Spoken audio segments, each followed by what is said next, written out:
Hello and welcome to Calloway County High School's Laker baseball field for this afternoon's exciting high school baseball action. This is Brian Wilworth, and I'm joined by my friend, former head baseball coach Stephen Smith. And we are here with the host team, Calloway County, with St. Mary from Paducah. And we are picking up at the top of the first inning. The first batter was Connor McGowan, and he hit a first pitch little flare out to right field, fielded very nicely for the first out. Now this is the second batter of the game, and the count now is 2 balls and 2 strikes. And Steve Smith, thank you for joining me today. Glad to be here. Great day for a ball game. It is a great day for a ball game. Just a great day, period.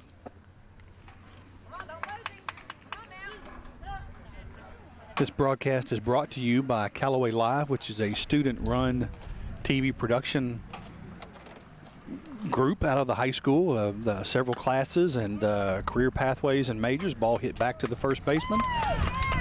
Not back to the first baseman, ball hit back to the pitcher. Pitcher is number 7, Tice Stalls. He fields his position and throws it over to first base for the second out of the game, and it'll go down as a 1-3.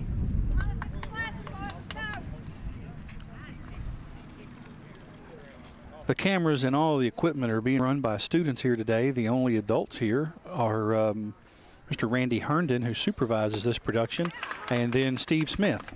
Those are the only 2 adults on this broadcast. And on third batter here, we have number 13, John McCauley. He is the pitcher for St. Mary today. Batting on the left side, takes a first pitch strike.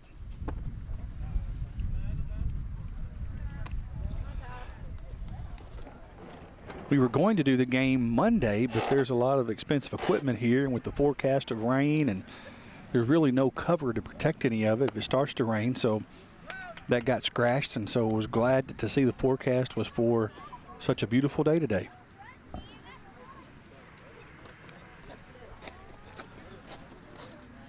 Coach Smith nodded his head. I'm not for sure if he realizes that we can't hear that. You got that one up.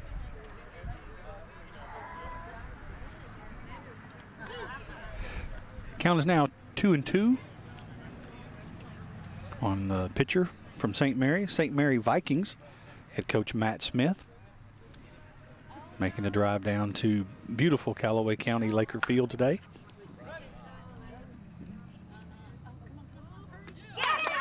Nice play. And he stayed with it.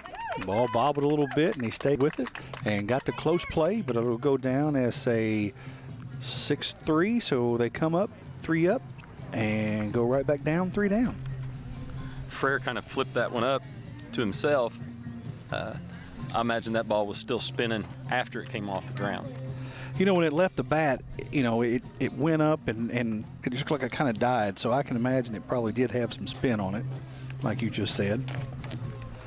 Let's look here. Calloway County comes into this ball game with a record of 8-20, and St. Mary has a record of 8-15.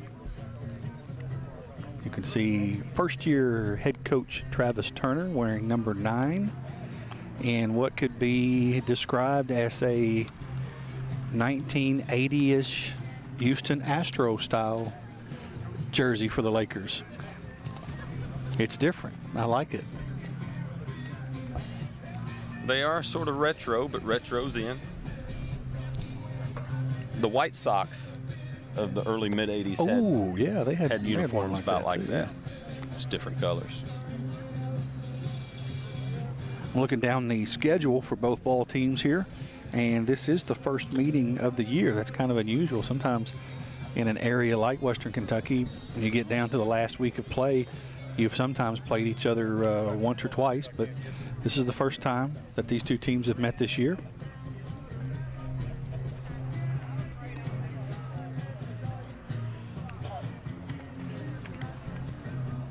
I've not got to see very much Laker baseball this year.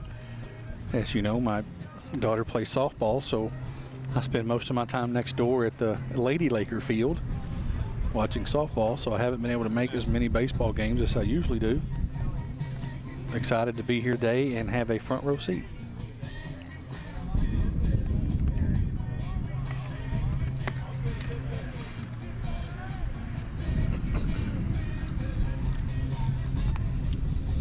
Well, at this point in the season, a lot of our younger kids have gotten a whole season under the belt. We only have one senior, and that's Ryan Fraher, and the rest of them are made up a pretty good mixture of juniors, sophomores, and freshmen. But when you get to tournament time, there's really no such thing as a freshman anymore. That's true. And we've played a lot of kids, so hopefully we'll be peaking at the right time this year.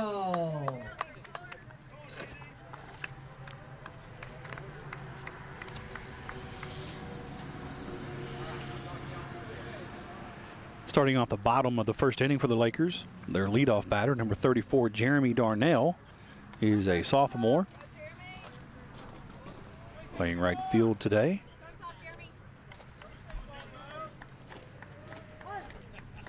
He'll be able to step in and get on base and get the run started for the Lakers today.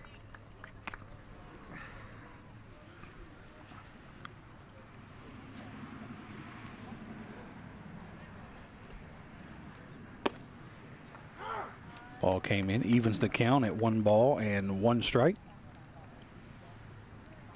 Coach Smith, what do you like to see out of a leadoff batter? Is somebody that can make contact, put pressure on the defense, or somebody that can work the pitcher and get the pitch count up?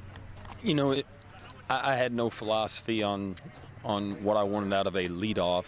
I had different ones over the years.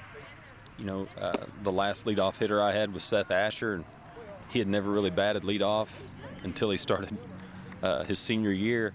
And Seth was the kind of player, if he got the first pitch fastball, he'd lace that thing up the middle, and that could really set the tone, for the dugout. I did notice that the kid on the hill was struggling to find the strike zone even in warm-up, so I probably would have told Jeremy, let's be real patient, look for one pitch, one spot, make him throw strikes. And that he did right there. Right when you said that. You don't want to do that with 2 strikes, though. Yeah. Maybe take till you get one. A lot of people say take till you get a strike. He worked him to a full count, and that last pitch right there was probably the best pitch of the entire at bat. Oh, that absolutely. Absolutely. I don't know what he was looking for there. Here we have Christian Adams, number 24, also sophomore. Takes a first pitch ball. Christian swings the bat pretty well. In high school baseball, how important is the leadoff batter? They lead off the first inning, and then it's just kind of a crapshoot if they lead off again, right? Yeah, but you're always that ball broke aware, right in there. You're always aware of where the top of the order is, and it's just all about knowing your team and knowing your opponent and knowing if guys at the bottom are struggling a little bit. You might play for 1 run when you 6 through 8, 6 through 9. You might try to play for 1 run. We always tried to have somebody in that 9 hole that had some speed, that was maybe not a power hitter or anything like that, but generally a pretty decent on-base percentage and made a lot of contact, because you'd like to get them on base in front of that leadoff guy if they've got speed. But you're always aware of where the top of the order is on both sides, both with your pitcher, knowing where the top of the order is coming up, and with your own offense. Christian foul tipped the last pitch, and on that pitch he fouled it down the third base line. So with 2 strikes, he's doing his job with 2 strikes. They weren't great pitches, but they were close enough that he knew he needed to try to waste them if possible. He's got pretty good breaking ball. I don't know if he's locating it where he wants to or what, but it's got some decent break to it. Second batter of the inning, and the second batter that has gone to a full count, and a second batter that has gone down with the backwards K. 21, Lofton, Pigg. 2 strikeouts, 2 backwards Ks. Now that's what you don't want out of the top of your order, is to go down looking on pitches that are right down the middle. Number 21 steps in the batter's box. He is also a sophomore, and you'll see a pattern there. The leadoff, second, and 3-hole batter, all 3 in the 10th grade. Oh, my. That was nowhere near the strike zone. It was close. Lofton gets right up there on top of the plate. Well, I mean, it did look like it was a little in. Well, he moved his leg, and I'm right here, and wow. Well, and the curveball he just threw kind of hung a little bit, and it didn't break quite as sharply. It may have fooled the umpire. You know, the last 2 or 3 breaking balls he'd thrown had, 6-8 inches of break, and that one didn't really have it. And he may have been calling what he expected to see. And a drop. That's third strike. He's going to try 2 runs. Is he going? And he does. He makes it. Next up here, Lakers, your catcher, number 10. So that is an odd thing in the book. That goes down as a KE2. And so on the error, Lofton advances to first base. So we've had 3 batters and 3 strikeouts, but only 2 outs. Now here comes the 4th batter of the inning for Callaway, number 10, Jonah Brannon. He is a junior and is the catcher. The first batter of the day for Callaway that is not in the 10th grade.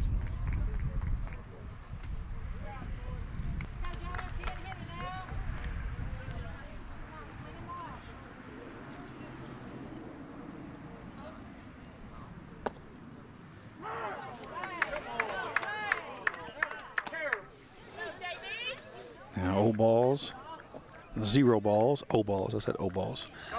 O balls and 2 strikes. Uh-oh. In the first inning here, in any ball game, whether it's softball, baseball, in the first inning, both teams and both pitchers and catchers and fans are getting used to the strike zone of the home plate umpire. Yeah. So some get used to it faster than others. That's right. And it's about making adjustments. That's the talk that I have had with several. Matter of fact, I think this umpire's having a little trouble getting used to where the strike zone is. He's throwing 3 pitches in the same spot. It's 2 and 1, or 1 and 2. 1 and 2, yeah.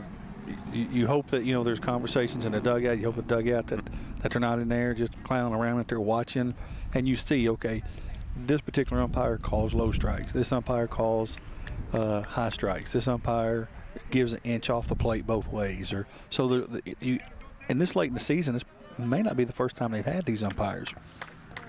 So sometimes that you walk into a ballpark and you see who's behind the plate and you go, okay, this guy's got the big strike zone. This guy's going to squeeze you. You would like to think that all the players know that, but I do know that just from having coached and having the pitchers and catchers, the pitchers and the catchers. Ooh! The pitchers and the catchers pick up on it. Oh my! Here we go. That straight in the ear hole right there. I heard it very clearly in the headphones here, so I know the crowd mic picked it up. Jonah takes his time here.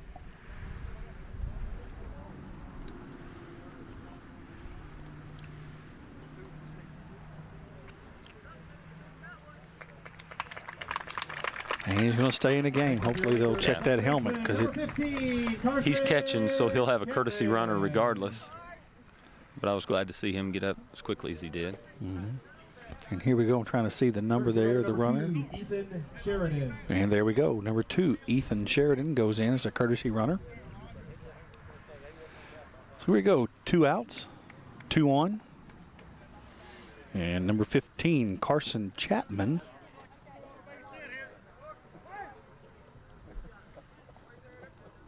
Chance to get an RBI.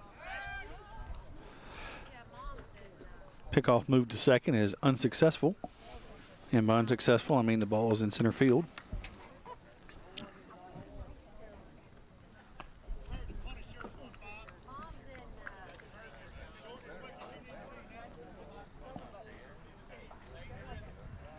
Carson gets back in the box here.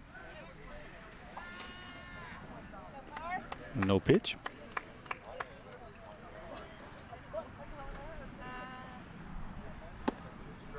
And first pitch strike. When players would ask you, Coach Smith, what they should do, should I never swing at the first pitch, or if it's a really good looking strike. Should I go ahead and swing, or here's a pass ball right there, and so the runners will advance. That puts Lofton Pigg on third base, and Jonah Brannon, who is being run for by Ethan Sheridan, moves to second. 1 ball, 1 strike. Again, it just, what you were asking, it just goes back to the situation. You see this a lot in high school baseball where a guy will be struggling on the mound, going deep into counts and walking a batter or two. That's definitely not a time where you walk up and think, well, I'm going to hit the first pitch fastball. Right. Something. That pitch was up a little bit. We were ahead in the count. I don't know if that's what he was looking for. One thing that kind of frustrates me when I'm watching, whether it be college, little league, high school, Major League Baseball, a pitcher has thrown, 7 balls in a row, and then the next batter gets up and swings the very first pitch. Yeah, it's and the ball, it may have been Carson Chapman puts the bat on the ball. It goes up in the air, fly ball to center field. That'll be the third and final out of the inning. More or less an unwritten rule that guy walks a guy on 4 straight pitches, you get up there and take 2, you get a strike to make him work a little bit. Yeah. But on the other side of that, one thing I noticed is the young man pitching for St. Mary, he throw 2 or 3 balls in a row, and he's just marching right back there on the rubber, getting up there as quickly as he can. And a lot of times you throw 2 or 3 in a row, it's a good time to take a breath, walk to the back of the mound, stretch your back a little bit, hold the ball a little differently, get back up on the mound and kind of reset. And he's struggling to find the strike zone. He doesn't have real good command of his pitches, because even the pitches where they're setting up inside, if it's a strike, he's hitting the outside corner. He's not real sharp yet. But high school baseball, that first inning, he got out of his jam. He may come out next inning sharp. They may make a couple adjustments in the dugout, go back out and reset. The pitcher for the Lakers today is number 7, Tice Stalls. He is a freshman, and the stat that I have here, this was a stat from Monday morning, so I'm not for sure what happened if he pitched Monday night against McCracken County or anything, but ERA was 1.36. It's not bad.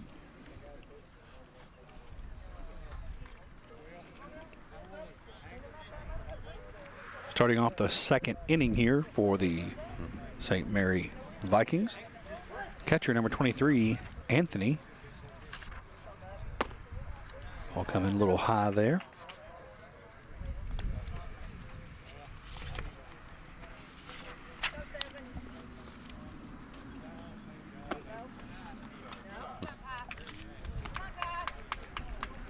Coach Smith, what exactly are those last 2 pitches that Tice has thrown? They have a little different tail action at the end.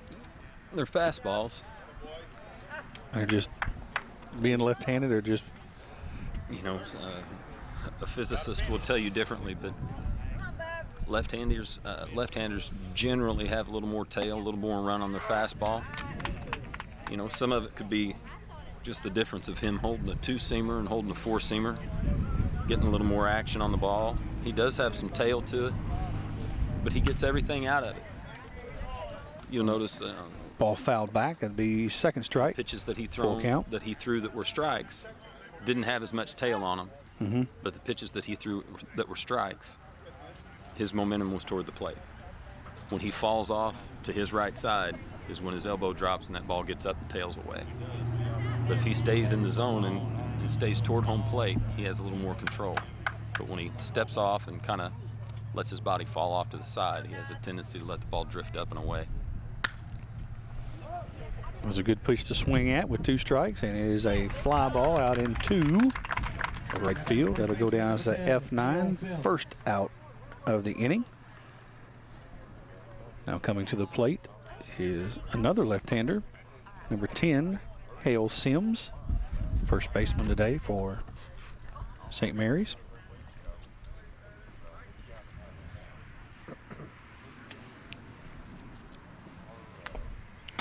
Fouls off the first pitch.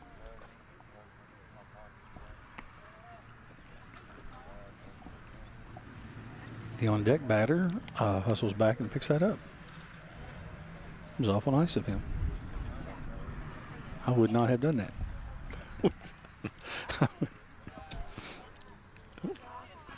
Nobody on base is kind of your job as the on-deck batter. You know, let the catcher let him get tired, wear him out. I wouldn't go get him. When did this rule come in? When did this? He smacks that one out into center field. It's a one-hopper. Go down. It's a single. Coming in shortstop, number 12, Josh Lang.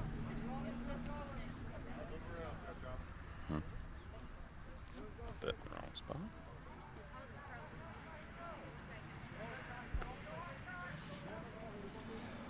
Number 12, Josh Lang. Also bats from the left side.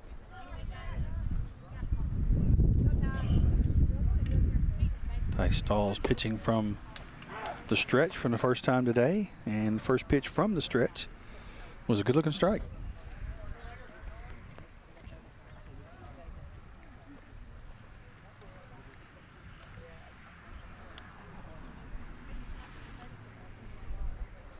Stahl's back on the mound. And he got him. Went for the bunt. And Jonah Brannon takes the ball, throws behind the batter in the left side of the batter's box. Throws a strike to Lofton Pigg, who turns with the glove and gets him. Now we go from having one on to having two outs.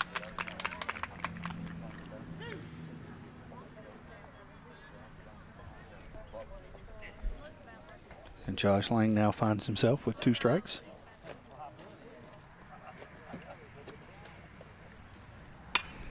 And swings it one way up high. And it's going to be a slow roller and close, and got it.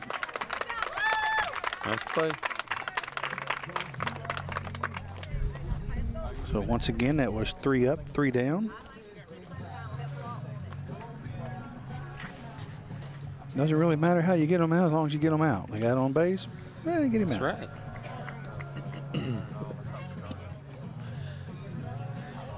Breaks up the no-hitter. I don't know if anybody's second counting inning for that, but yeah. Like the TV.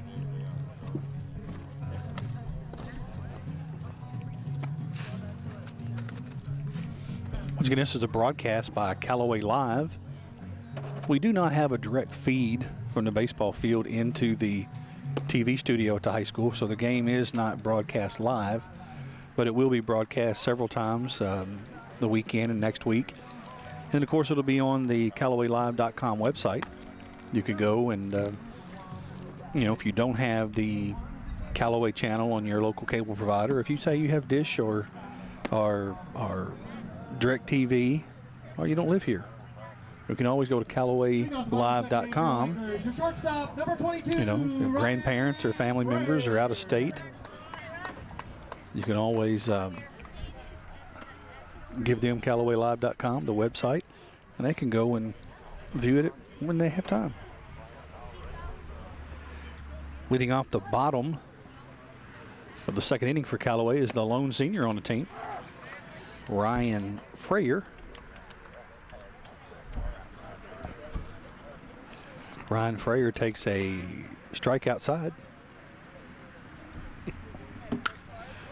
The next one, he gets underneath it. It's to right field. And it is an out. Next up your Lakers, third baseman, number 14, Aaron Rister. Aaron Rister steps it to the plate.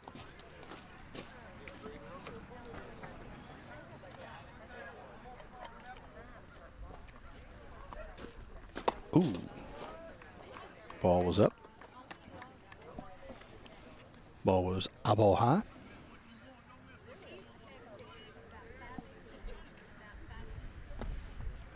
And to the other extreme. Overcorrected. To the extreme.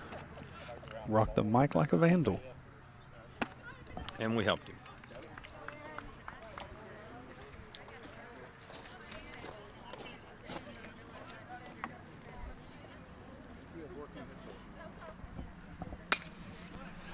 Lifts one out. Right field, I like to see that. He went back, parked underneath it, judged the ball, and then came in a step to catch it. Like good mechanics there. So 2 outs, both have been fly balls to the right fielder. Number 12, Connor Steele, who's the designated hitter today, batting in place of the pitcher, Ty Stalls. First pitch he looks at for a ball.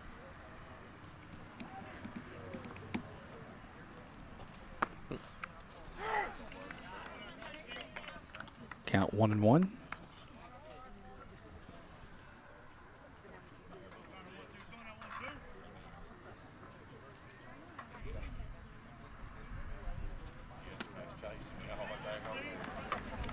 A ball there. Coach Smith, if you were playing today as a player, would you have the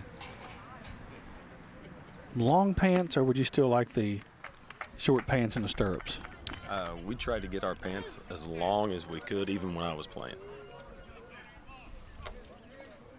Even when I was a player, we tried to get them down there as far as we could. Ooh. Connor works this count to full count. I don't know how I would do with the flat bills, though. Oh, and it's a missed third strike, and it looks like he is going to make it to first base easily. So this is the second time that we've had that today. Next up, your Lakers center fielder. Goes down as a strikeout and an E2. Advances to first base on the air.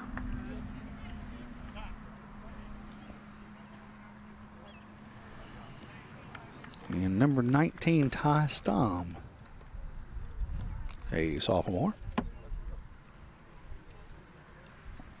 Steps to the plate with the runner on first. Throw to first, not in time. I wore mine above the calf.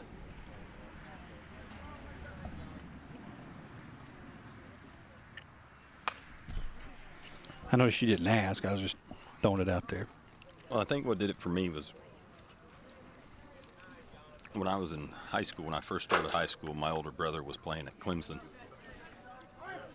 And they wore long pants with no stirrups. And their shirts, as a matter of fact. Good block there by the catcher. Keep the ball in front of him. If not, Connor would have easily advanced to second. Yeah, he moved a good 2 or 3 feet out into the other batter's box just to corral that ball.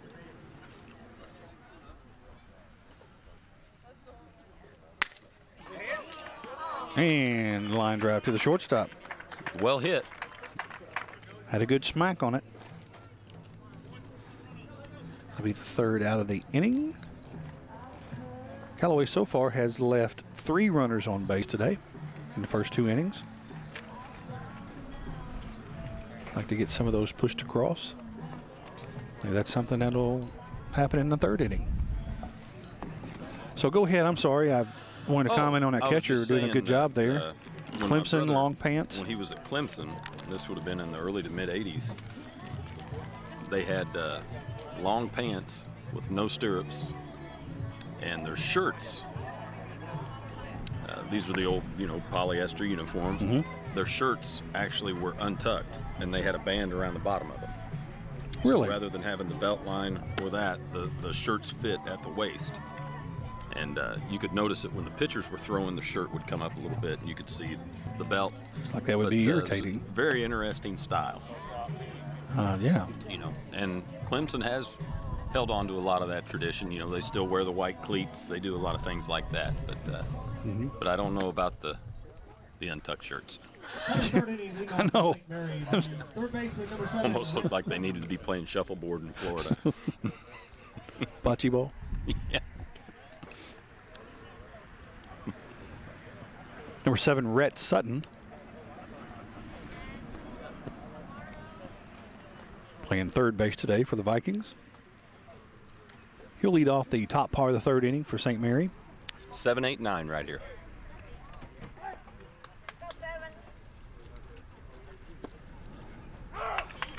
And a good pitch there by our number 7. Battle of the Sevens.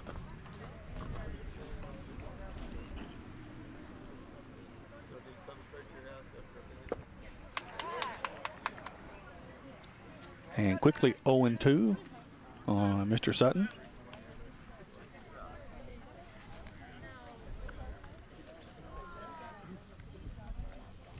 See if he gives him a little bit off the edge here, makes him go for one. And he put it down the middle. He swung and missed to see if Jonah can corral it. Play, and he got him. Good job. He got him. Right fielder number 5, Austin Weatherington. Good hustle by Jonah to throw the mask and immediately come back. He also often hanging on to that too, because sometimes the first baseman will panic a little bit when the ball's coming down the line, but he stepped across and made the play.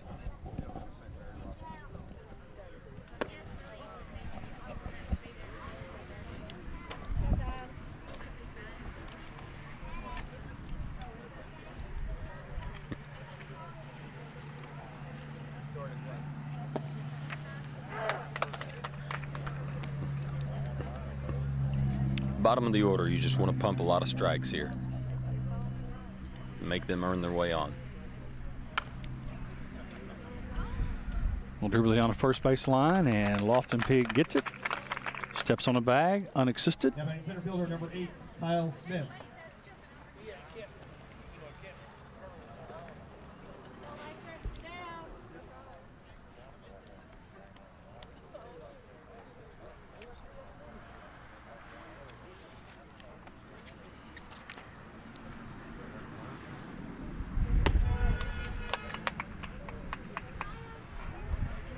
First pitch strike. Number 8, Kyle Smith, playing the 8th position, center field, batting 9th in the lineup. Quickly finds himself 0-2.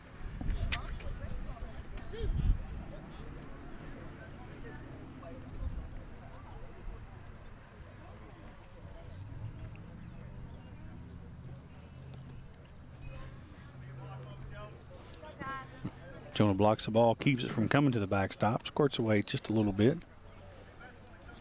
He's going to feel really good tomorrow. Took one right in the ear hole. His first at bat. Fly ball. It looks like it's going to be playable. Now, I thought it might drift foul, but it doesn't. It kind of lands in that little secret spot just inside the line, so that'll go down as a single. Yep, goes down as a smash single. Yeah, it does. I really did think it was going to blow foul. The wind's kind of blowing that way, but not hard enough. But good hustle there by the Lakers. All three of them trying to get to it, but kind of no man's land. So that takes us back to the top of the lineup. Number 25, Connor McGowan. And he fouls that one off. Runner had taken off with a pitch. He'll have to return to first base.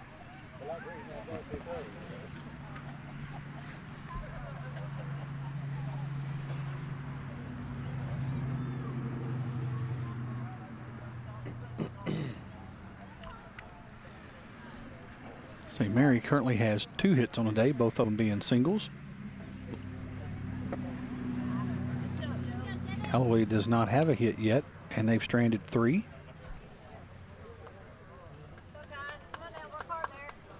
St. Mary has not stranded anyone. They did have a base runner on that single earlier, but was picked off by Jonah Brannon when he threw behind the batter. Runner takes off. Hit behind the runner. He'll try to go to 3. Here comes the throw.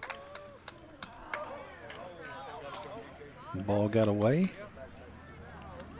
So that'll be another single.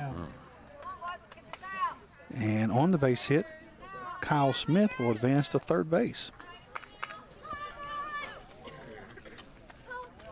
Number 3, Hunter Babb will come to the plate now. You get a ground ball to the pitcher.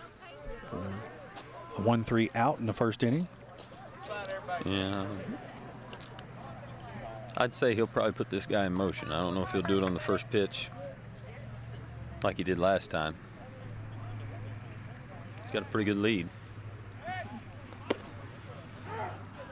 Babb squares around the bunt, pulls back, and it is a strike.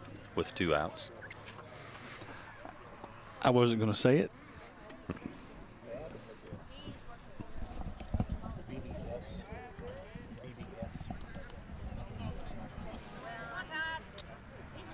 And he takes off to second base. He took off way early.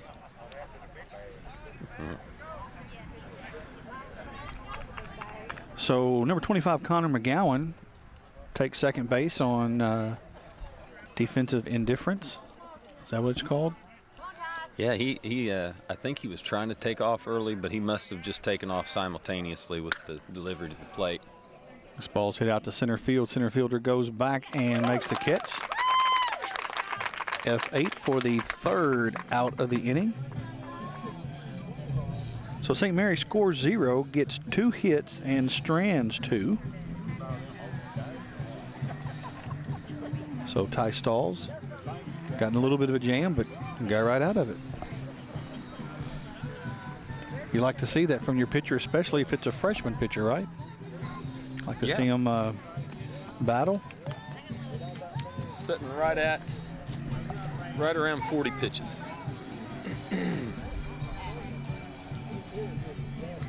This late in the season, what would you let a pitcher go to? It depends on what your plan is come Monday. You know, the pitching rules, limitations have changed this year.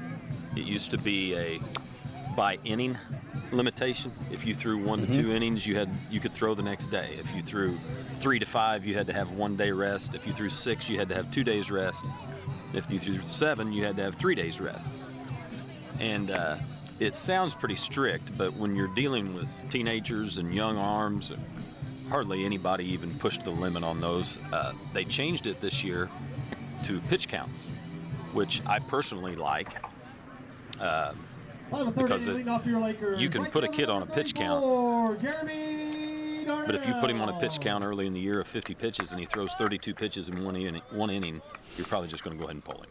Yeah. It just taxes your arm. It puts pressure on. But now it's 0 to 25, 25 to 7 or 50, 50 to 75, and it just goes 0 days, 1 day, 2 day.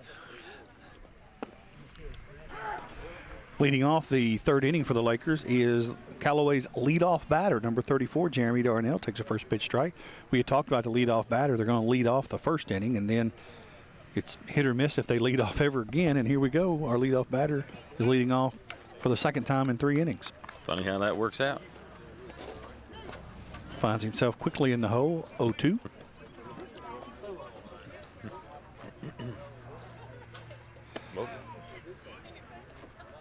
And that one almost bounced for a strike.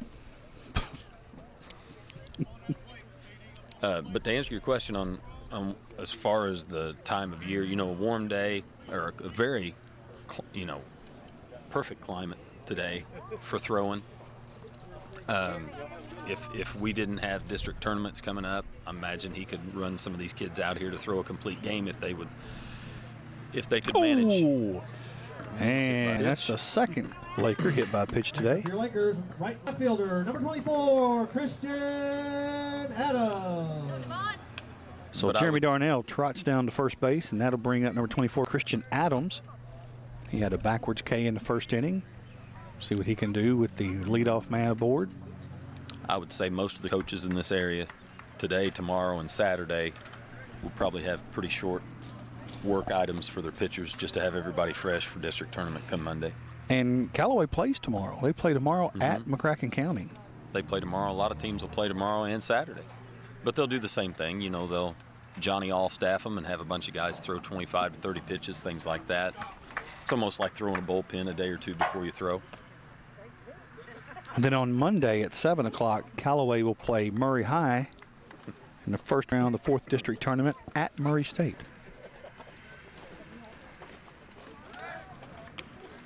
Throw back over to first base. He's thrown to 1st and 2nd several times already.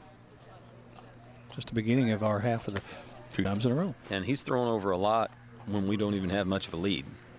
I'm trying to figure out his objective there. And maybe that's why we're not getting much of a lead. Mission accomplished. Yeah, we're not getting much of a lead because he keeps throwing over. Yeah. This is with Jeremy Darnell being your leadoff batter. You know, you would be comfortable with him getting a good sized lead because, you know, usually your leadoff batter is somebody that's going to get a lead that's maybe more mobile. Yeah. And he's barely a step and a half off the bag right now. Christian Adams takes it to 2 balls and 1 strike. Okay.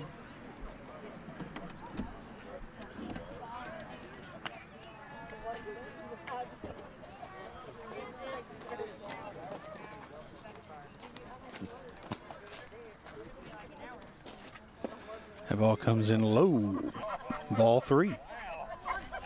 So we are very close here to having hopefully runners at first and second. We'll see what happens here.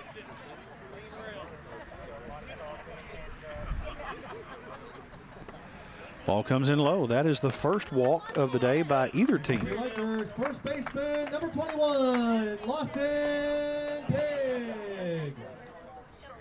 Well, Jeremy Darnell will be pushed over to second. Christian Adams, the recipient of the first walk of the day by either team, goes to first base. And now Lofton Pigg will come to the plate with 0 outs. Runners on first and second. There is a timeout. St. Mary coach goes to the mound for a conversation.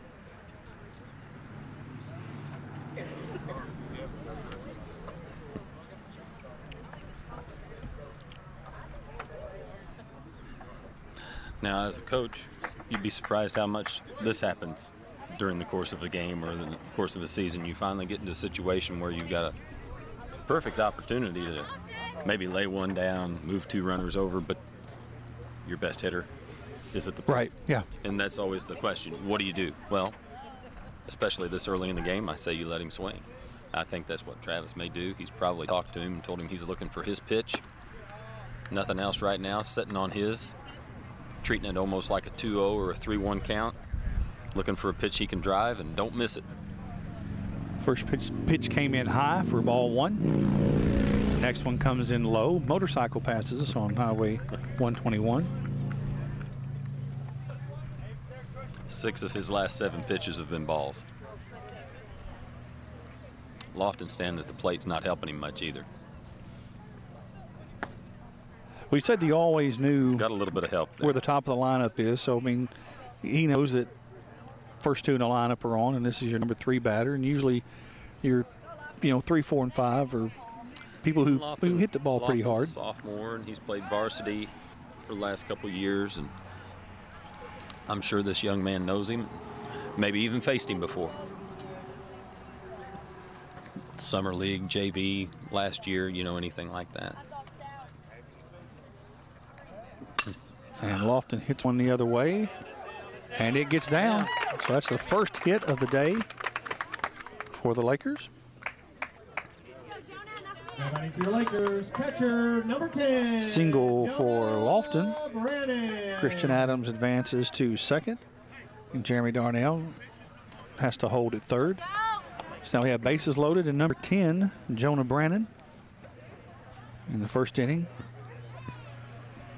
he took it to 1 ball, 2 strikes, and then took it off the ear hole. So we'll see what happens here. Hopefully he'll put it in play. The ball get a grass stain on it. Score 1, maybe 2. Chase one up there.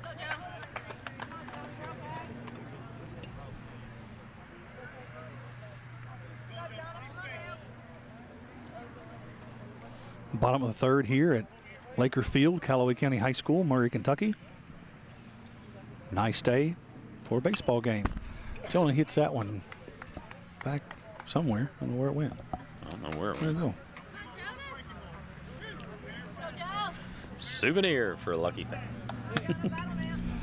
No outs. Runners on first, second, and third. Jonah Brannon at the bat.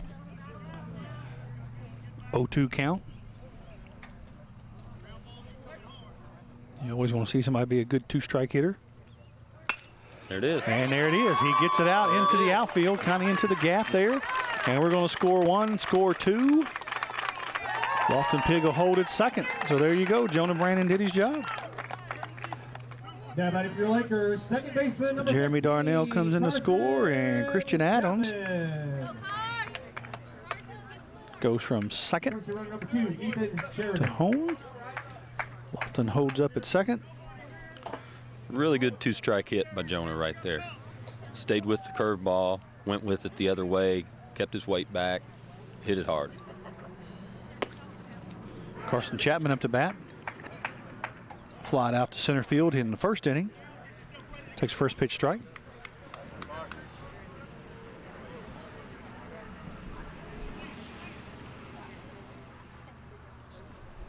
And both runners will advance on that pitch.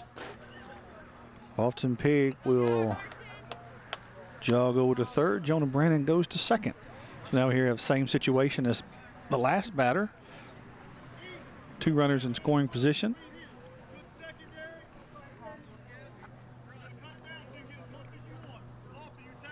I said Jonah Brannon goes to second, but actually I believe that's number 2, Ethan Sheridan. He's the runner for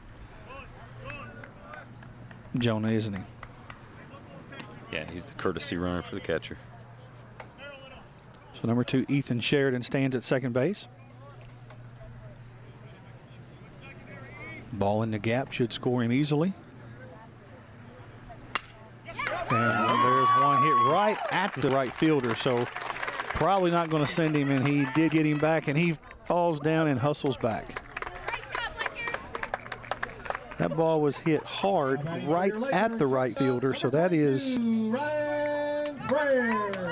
when you hit one that hard right at somebody and they get it in quickly to the cutoff man, hard to score from second. I think Coach Turner did a good job of reeling him back in there. Another timeout, another meeting at the mound. Okay, somebody is going in and the ball's being handed over. We're going to have a pitching change.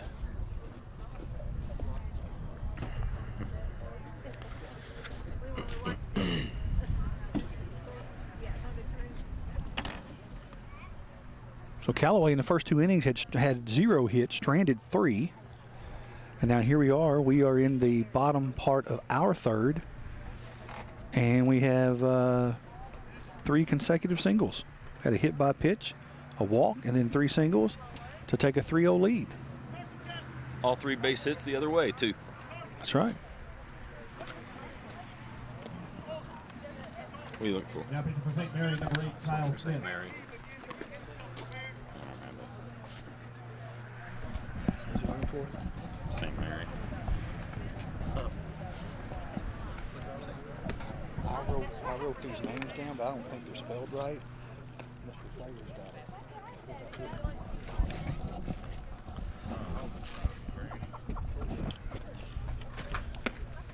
Here's the bottom part of the third inning. Calloway County at bat. They had a hit by pitch, a walk, 3 consecutive singles. So we now have 0 outs, 3 runs, runner at third, runner at first. St. Mary is in the middle of a pitching change. What's the rules on a pitching change, Coach Smith? How long can the guy warm up? Usually they'll give him about 8 to 10 pitches. 8 to 10. If they know that he's been over in bullpen warming up, does that make a difference? Or if The only time you're bringing in a third baseman? I don't remember the number of pitches on what I'm about to say, but it does vary when you have an injury.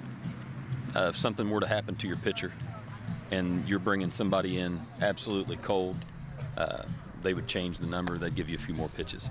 But when you have a new pitcher in the game, they have a set amount of pitches that they get. You get a set amount of pitches in between innings when you're already in the game, things like that. That's why if you do have a long inning, kind of like what we're having right now, they may or may not have our pitcher up in the bullpen just playing catch, because you don't want him to sit for 15, 20 minutes and then just get cold and go right back out. Number 22, Ryan Fraher, the only senior on the Lakers squad, steps to the plate here. No outs. Runners on first and third. He is the 6th batter this inning. Yeah, that's the best thing about it. We still don't have any outs. We've got an opportunity to do some more damage this inning. And I hope we do.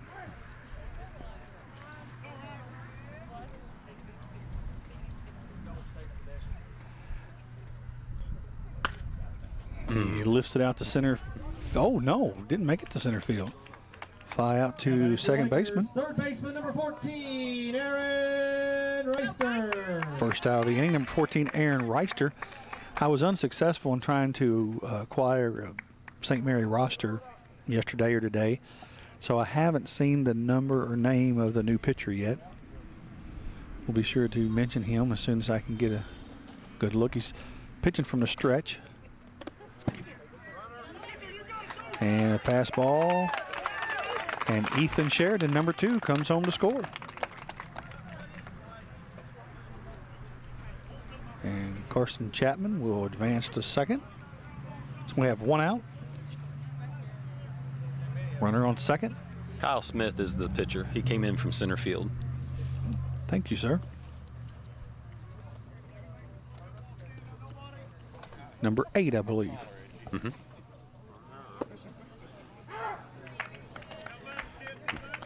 And Rister takes that one for a strike. 1 ball, 1 strike, 1 out. Calloway part of the third.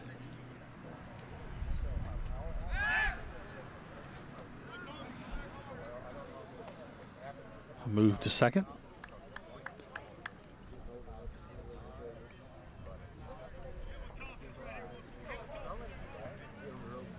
Do you think those are being called? This is the second pitcher, and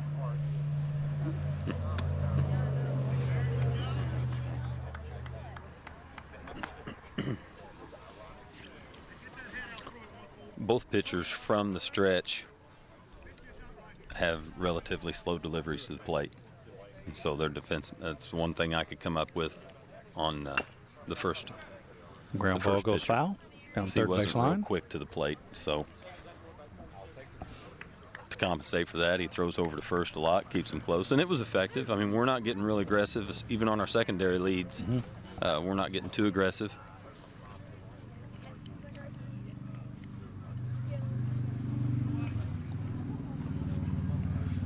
Two balls, 2 strikes.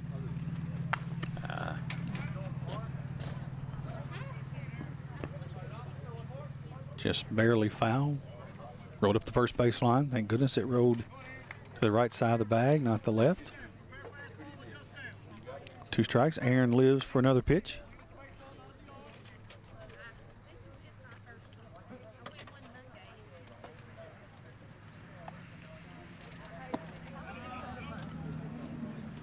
Ball comes over low, so now it's full count.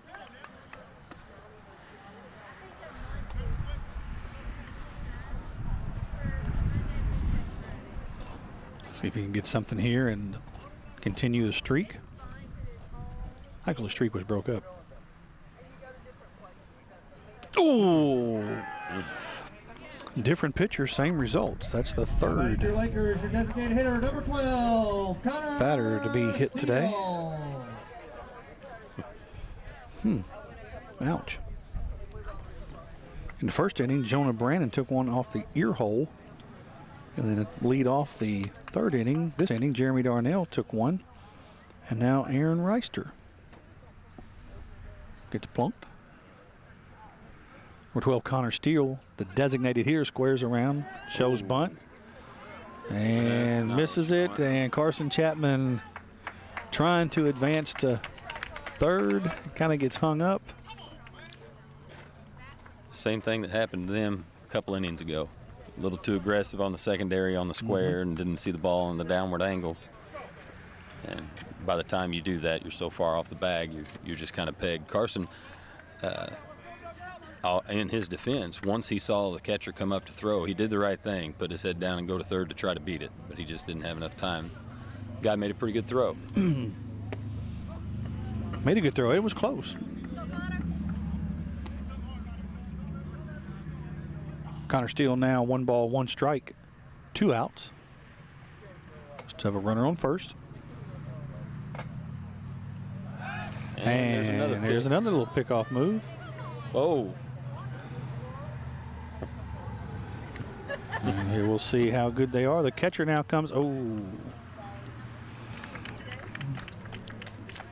We absolutely ran ourselves completely out of the second half of that inning. Be a 1, 3, 4. One out with two runners on and 5, your DH 2, at the plate. 7. That's all you get. But fortunately, we hung 4 before we did any of that damage to ourselves. Callaway in that inning had 3 hits and 4 runs. So after 3, Callaway takes the lead 4-0.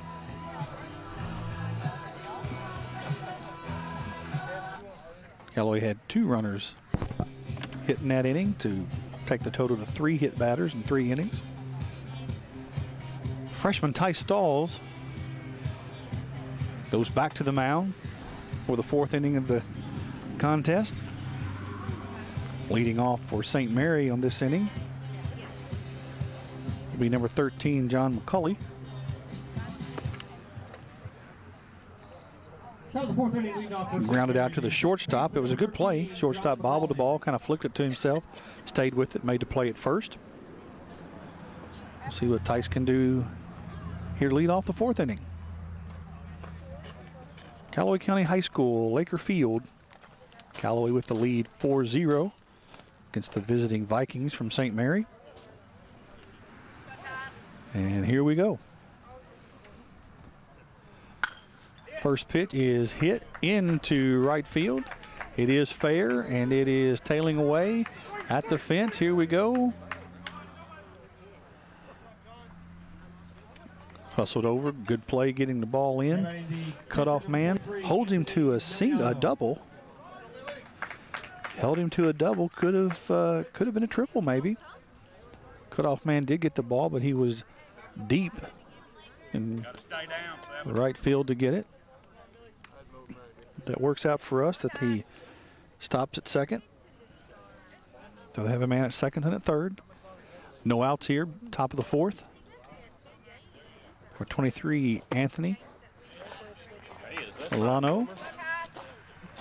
First pitch is a ball.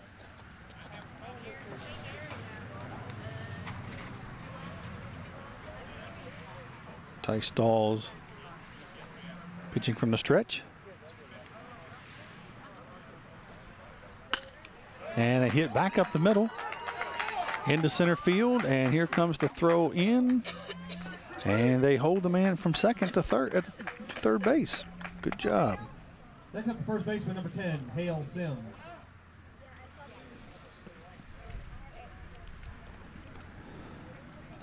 Now batting will be number 10, Hale Sims.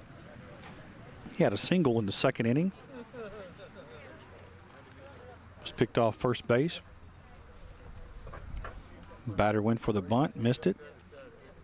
Jonah Brannon came up firing behind the batter and picked Hale Sims off for the 2nd out of the 2nd inning.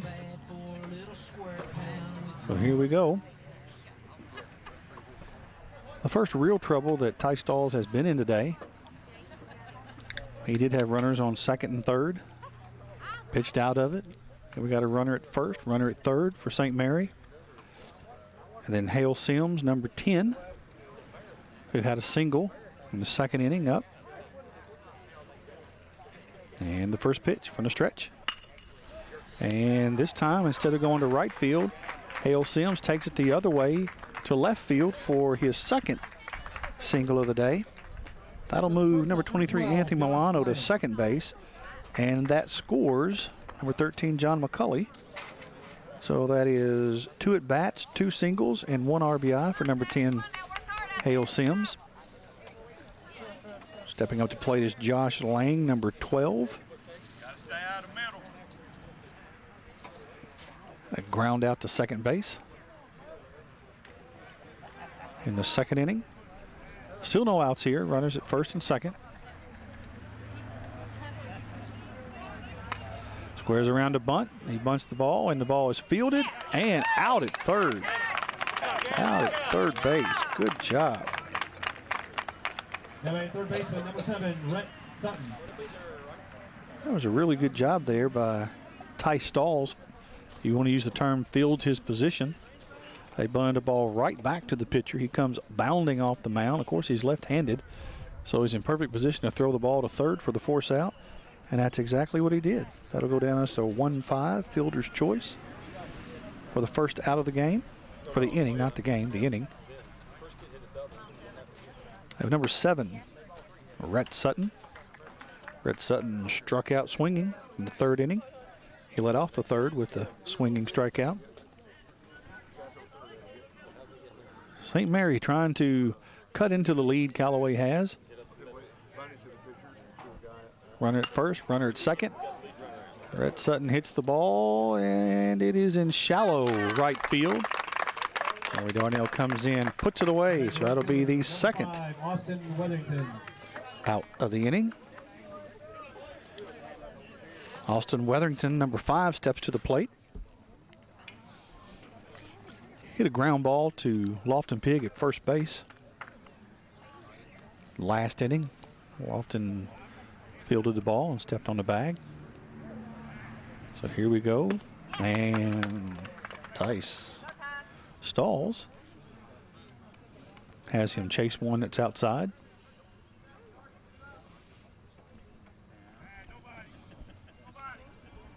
Second pitch of the at-bat. Goes from outside to inside. Number 13, John McCauley, led off the inning with a double. And then we had a single by Anthony Milliano. And then another single by Hale Sims. We got the RBI. That's how John McCauley scored. Then Josh Lang bunted the ball right back to Ty Stalls. Ty Stalls fielded his position, threw the runner out at third on the force play. And then the fly ball out to right, shallow right field. So now here we are. Runners on first, second, 2 outs. Number 9 batter up. Nope, number 8 batter up. 2 balls, 2 strikes, 2 outs, 2 on. Ty Stalls doing a fine job so far of pitching out of trouble. And he has him swing. Here we go. So a swing and a miss is the third out of the inning. And in that inning, St. Mary had 1 run, 3 hits, and left 2 on base. So Ty Stalls had runners at first and second, no outs. Did a good job there of getting out of what could have been trouble for the freshman pitcher. So after 3.5, St. Mary does cut into the lead. It's now 4-1. Calloway will start this. Let me see here. Connor Steele was batting when Aaron Rister was caught in that rundown. So Connor Steele, number 12, should come up to lead off this inning for the Lakers. After him, you'll have Ty Stom, and then we'll be back with Jeremy Darnell. So in 4 innings, leadoff batter will have batted 3 times. That's good. You like to see that. You like to see you turn over the lineup.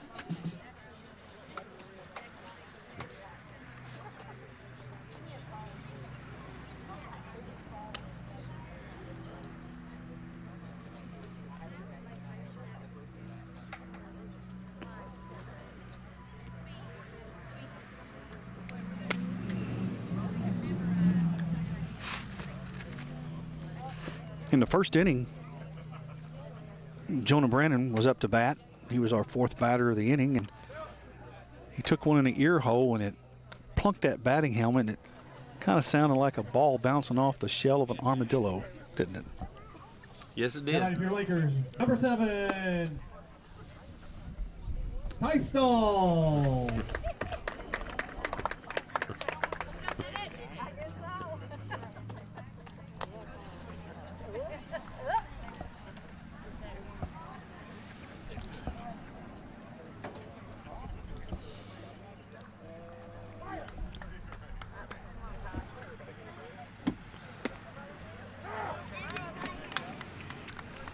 I thought Connor Steele was going to be batting. Connor Steele was the DH batting for Ty Stalls, but now Ty Stalls comes up to bat for himself here.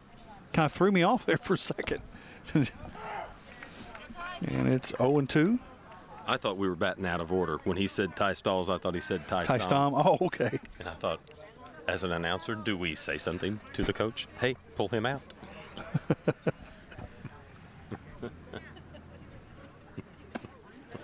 Ball's up.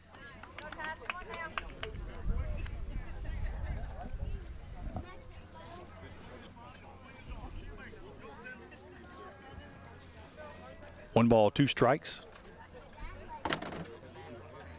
Ty Stalls takes it to 2-2. See if he can help himself here.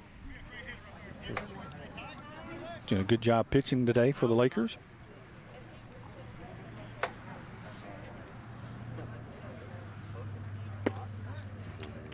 And he Now batting for your Lakers, center fielder, number 19. swung through that one, so that'll be the first out of the inning. Now here comes Ty Stom. He got a good whack at it. Ball sounded great coming off his bat and hit a line drive to the shortstop. This would be a good opportunity for the bottom to start the top here for us.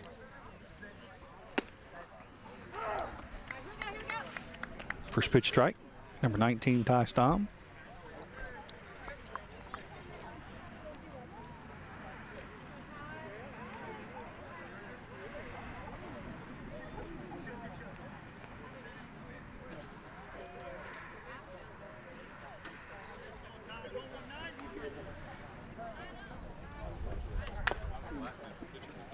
Fouls that one back to the Laker dugout, past the Laker dugout. Finds himself in the hole. No balls, two strikes. One out so far here in the Laker part of the fourth inning. He chased one outside there. Go down as a strikeout. Two up this inning, two strikeouts. 34, Jeremy Darnell. We go back here to Jeremy Darnell. Struck out looking in the first inning and then was hit by pitch in the third. And standing at profile, he wouldn't be easy to hit.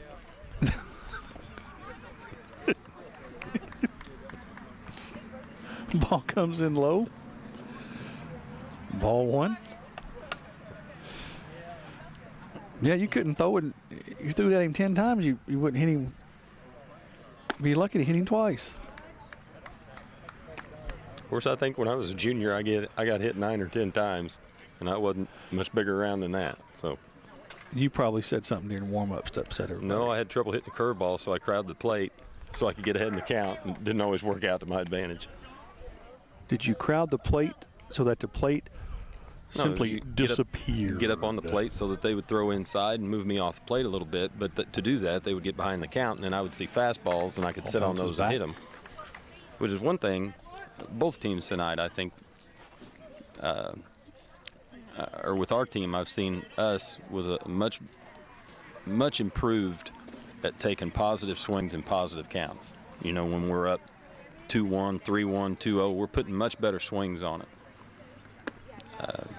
3 weeks ago, even when we had one ball and no strikes or two balls and no strikes, we were still swinging defensively. And, you know, when it's a hitter's count. But our guys have been doing a better job, especially the top half of the lineup tonight, I think, of taking good, strong, positive swings and positive counts. And it makes a difference. Christian Adam comes to the plate here in the fourth inning. First inning, it was a backwards K and then a walk. See what happens. You missed my whole Sandlot reference there, didn't you? I know who you're talking about.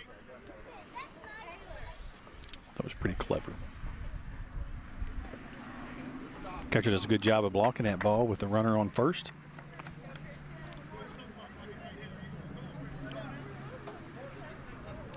I almost said Moonlight Graham, different movie, same actor.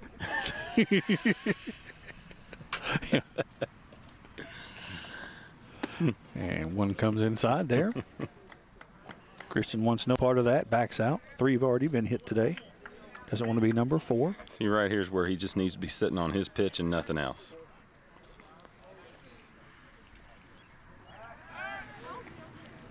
Caught another one leaning there. That's the second time he's thrown over this at bat, so.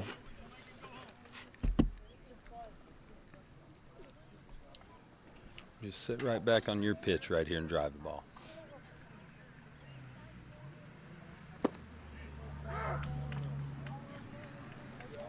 Two balls, 1 strike, 2 outs. Number 24, Christian Adams at the plate. Calloway leads the contest, 4-1. Jeremy Darnell is standing at first base, recipient of a walk. Good job by Christian calling timeout. The pitcher was going back and forth from first to home, so just call time and readjust. Another throw to first.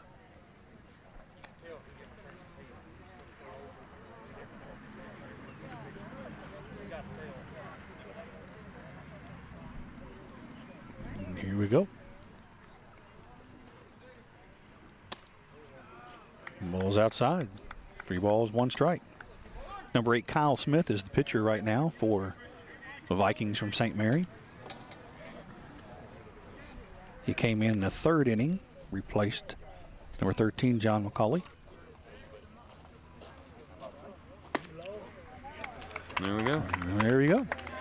Next up, your Lakers, first baseman, number 21, Lofton. Pigg. Christian Adams receives the 2nd walk of the inning. So here we have 2 outs, runners at first and second. Lofton Pigg to the plate. See if Lofton can put something in play here. Hopefully put it in play hard. Outfield's deep. We should score on a base hit relatively easily with 2 outs moving on contact here. That's a key phrase there. You said with 2 outs moving on contact. So when the ball's hit, you're running. You're not waiting to tag up. You're not waiting to see if they might catch it. You're absolutely right. With 2 outs, running on contact. There you go. There we go. 2 balls, no strikes, 2 outs. Number 21, Lofton Pigg, first baseman for the Lakers. Again, his last 8 or 9 pitches, he's only thrown 1 strike. There's one. Fouled back. You could hear it as it wobbled the crowd mic. Lofton struck out swinging in the 1st inning. The ball squirted away from the catcher. Dropped 3rd strike. High school baseball. Lofton runs to first and is safe at first. This is the same count he had in the last inning when he hit a single. 2 balls, 1 strike. And he takes that one off the foot. A lot of free passes tonight. Next up, your Lakers, your catcher, number 10, Jonah Brannon. Jeremy Darnell gets pushed to 3rd. Christian Adams gets pushed to 2nd. And they're pushed because Lofton Pigg is the 4th Laker to be hit by a pitch today. Both pitchers have hit 2 apiece. Both St. Mary pitchers have hit 2 apiece.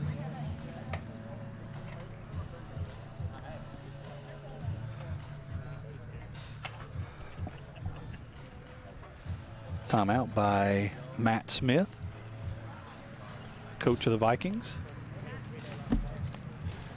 This inning didn't look like it was going to be that promising.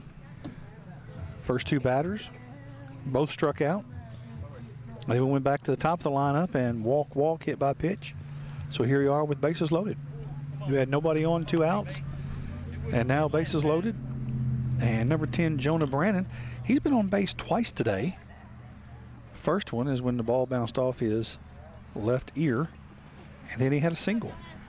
Well, between the missed 3rd strikes, the hit by pitch, and the base on balls, we've had about 9 or 10 base runners just off of those. But we've hit the ball. We put our hits in bunches in that 1 inning. And that'd be another good time to get some hits right here. But our guys have shown some patience here. Timely hitting. Yeah. It's not like you got a single with nobody on and a single with nobody on. We were able to string some together last inning. Yeah. Push 4 across. Jonah Brannon takes a first pitch strike. And he hits the ball back to the pitcher. fields his position. Be the third out of the inning. So in that inning, Callaway had 0 runs, 0 hits, and stranded 3. In 4 innings of play, Callaway has stranded 6 base runners.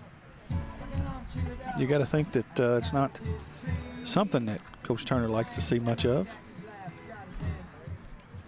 Well, there's 2 sides to that equation. We have a new pitcher for the Lakers. You had 2 outs, and you're in a hole, nobody on. And you make something happen, load the bases, and you got the heart of your order up. On the other side of that, you almost feel like you just wasted quite a bit of that simply because you've forced it to the bottom half of the lineup to start fresh the next inning. Yeah. But the bottom half got it started last time. Maybe they can get it this time. Or the middle of the order, 5, 6, 7. Number 7, freshman Tice Stalls is done after 4 innings of work, and he is being replaced by freshman Garrett Scott, number 4. So freshman replacing a freshman here. We go from left-handed pitcher to right-handed pitcher. Jonah Brannon comes out. The home plate umpire said 4 pitches.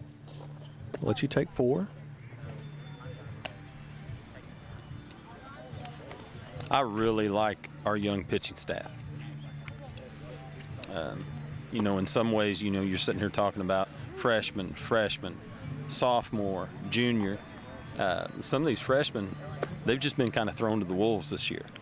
You know, it's a big task to get out there as a 14-year-old kid, throw against 17 and 18-year-olds all season. And some of the competition we played, especially early in the season, Davis County and teams like that. You know, it's a tall order. But they've really developed. I know Coach Frank does a really good job with the pitchers here. And you know, Travis had confidence in them, put them out there. We've got some good young arms. I mean, I think the future looks real bright, especially from a pitching standpoint, from the kids that we have. I've seen Garrett throw a couple of times this year, and he does a good job. He's a big kid. I know he's a freshman, but he's a big kid. He's got a good frame. Handles himself with more poise on the mound than you would normally see out of a freshman. Number 8, Kyle Smith started a game in center field for the Vikings, was then moved over to the mound during the 3rd inning. And a fly ball, fair territory down the 3rd base line. Catcher went a long way. Yes, he did. To field that. Takes us to the top of the order for St. Mary, number 25, Connor McGowan. Flied out to left field and then hit a single in the 3rd inning. Here we are at the top of the 5th. Ground ball to short. Fielded and throwed out. Now batting left fielder number 3, Houston Babb. 6-3, 2nd out of the inning. Let's see if the young freshman can get 3 up, 3 down. Number 3, Houston Babbs. Ground out to the pitcher, and then fly ball to center field. 2 at bats today. 0-2. If Garrett can make it 0-3. Nice pitch. That was a nice pitch. I'm glad I wasn't standing in the right side batter's box there. I would have buckled my knees. Wow.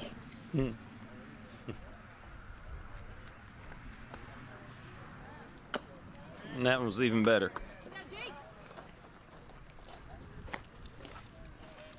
Number 3, Houston Babbs finds himself in the hole, 0-2. Number 13, John McCauley on deck.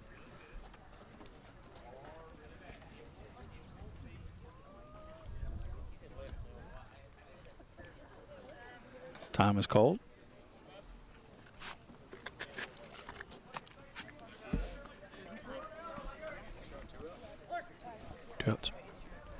As we sit here doing this broadcast, there are 5 days of instruction left in the Callaway County school system. Foul ball.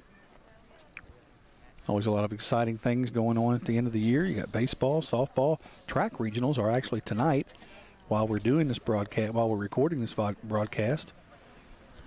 We can see softball right over there over the left field fence. They're having their alumni night. playing host to Calloway County Comets. Senior Awards Night was 2 days ago.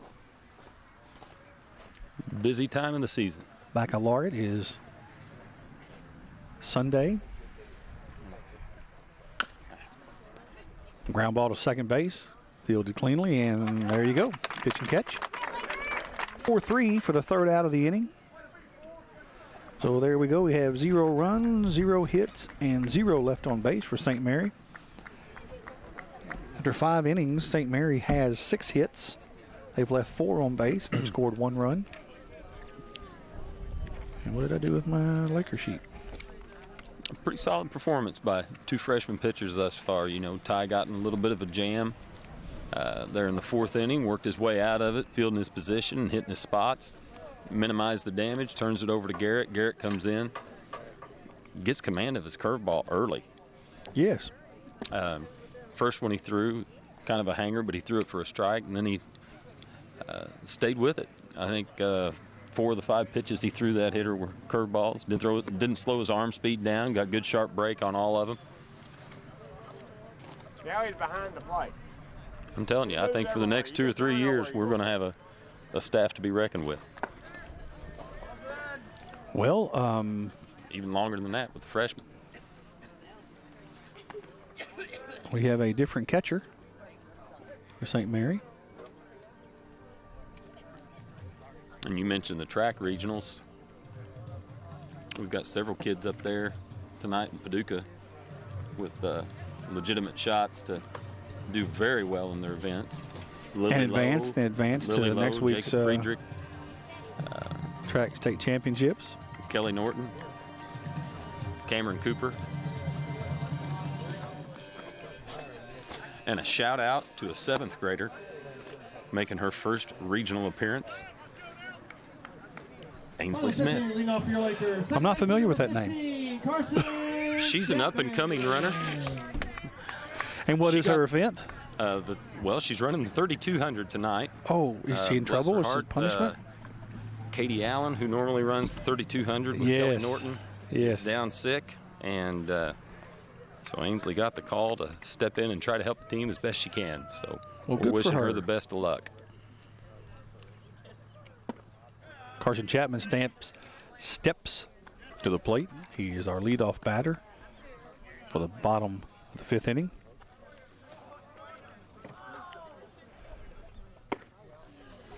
Counts 1-1. In the first inning, Carson hit a fly ball, was caught by the center fielder. Then he got a single in the 3rd inning. Then got picked off between 2nd and 3rd.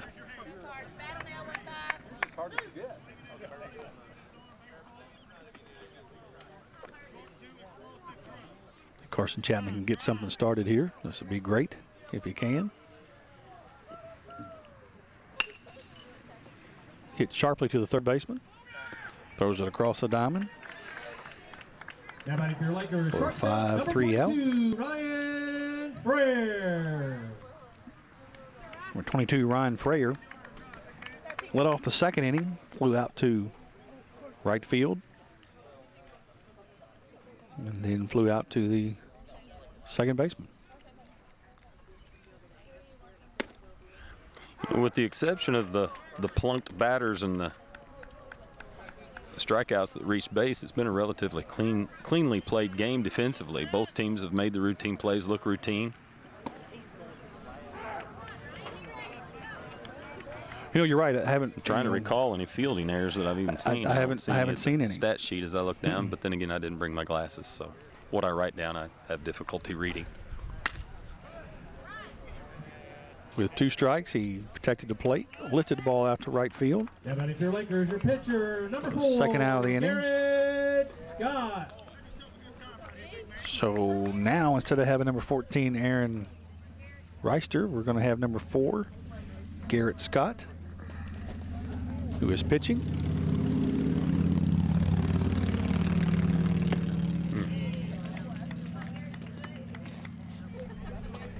Curveball on the outside corner probably wasn't the pitch he wanted to take a hack at first, coming in off the game, coming in cold. Yeah. I have here that Garrett has had 9 official at-bats and 2 hits on 9 official at-bats this year. We'll say I got those Monday afternoon, so I'm not for sure. There could be some other stuff that happened this week.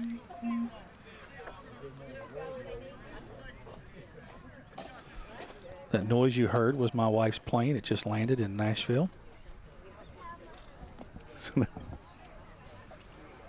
Actually, that noise was me getting the text. That wasn't actually the plane that you heard. 1 ball, 2 strikes. Fouls it off. Looking for Garrett to be a 2-strike hitter here.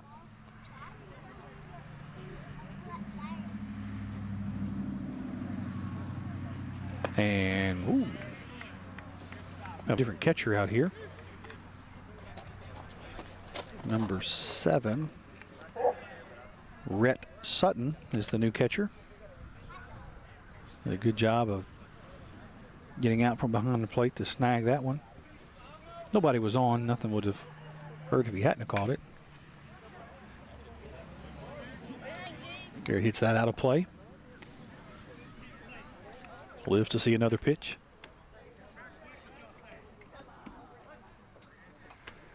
Two balls, 2 strikes, 2 outs.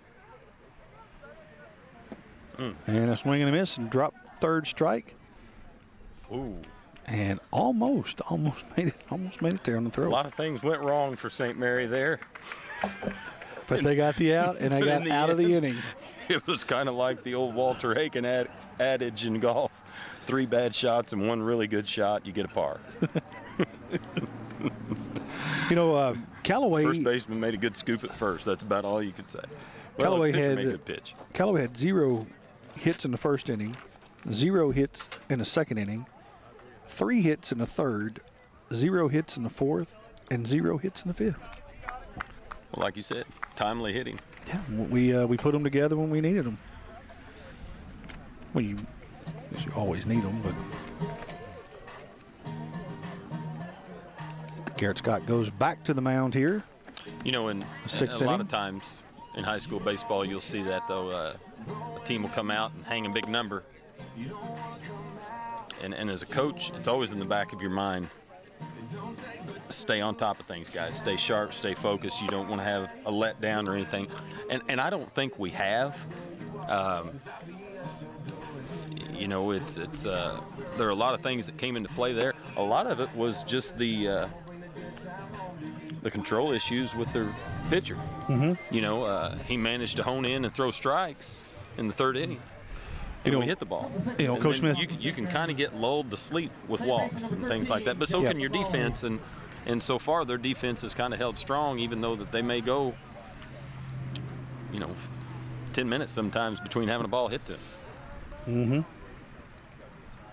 Number 13, John McCauley, will be the leadoff batter here for St. Mary in their top part of the 6th inning.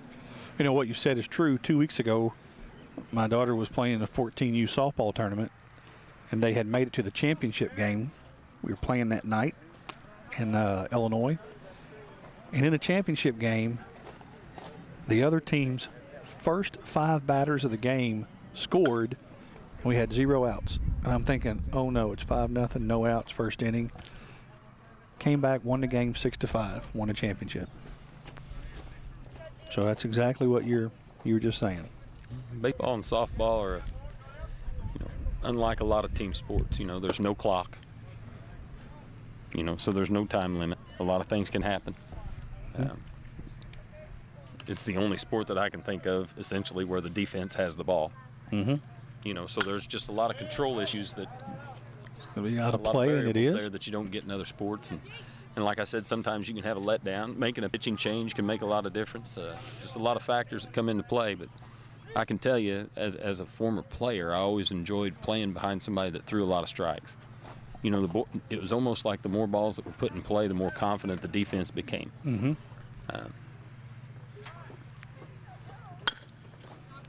All back up the middle. We have a guy right there. Nice play by Ryan. Right there. Third baseman number 16, Billy 6-3 Johnston. for the first out. Real nice play by Ryan Fraher right there. We have a new player in the game, or else I haven't seen him yet. Number 16, Johnston, will come up to bat here in the 6th inning. He's batting in the place of number 23, Anthony Milliano. Number 16, Johnston. Oh, Billy Johnston. Billy Johnston. Yes. Takes it high for a ball. And then Nice takes that pitch one right there. for a strike. Good pitch. You hear people say, throw the ball over the plate. Let your defense work for you. Let your defense help you. Be nice. I guess some pitchers, they want to be the one that strikes out, 19 out of 21 batters, but you don't have to do that. No. When you smacked somewhere, I looked up and if you don't have a looked right strong at the defense, 15, 16 strikeouts are always a plus. Yeah, you're right. You're right. But especially with and I don't even think we call them the new bats anymore. Mm-hmm. But with the specification change that they made on the bats a few years ago, it does change the way the approach a little bit with pitching. Pound the strike zone, make them put it in play. And there you go. The danger of somebody having 4 and 5 wall bangers on their team is slim to none.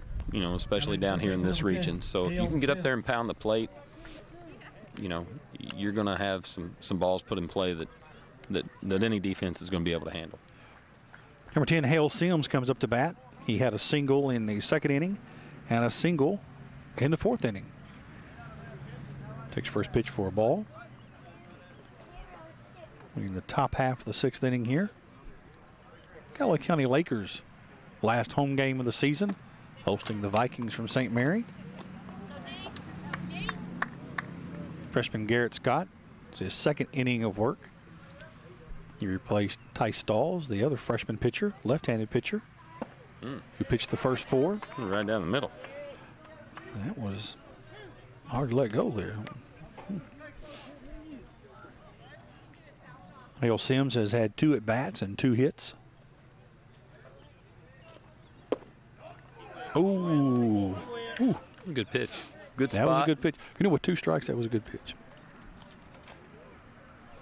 Heard a guy yell one time, live low, live long. You're going to miss low. And that. A little in right there. And that's another thing that has changed over the course of the specification on the bats. You see a lot of fly ball outs now. Pitchers are missing up and not getting hurt nearly as bad as they did years ago. Well, I just completely disagree with that last call. But it'll go down as a walk. With 2 strikes, those last 3 pitches, I don't see how you don't try to waste it. They were close enough that. Well, the last one wasn't close enough. The last one just actually was a strike. He wasn't close to being one. It was one.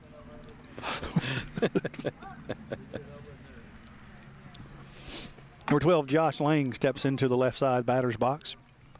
0 ball, 1 strike, 2 outs. Ground out to the second baseman in the 2nd inning and had a fielder's choice, reached first base on a fielder's choice.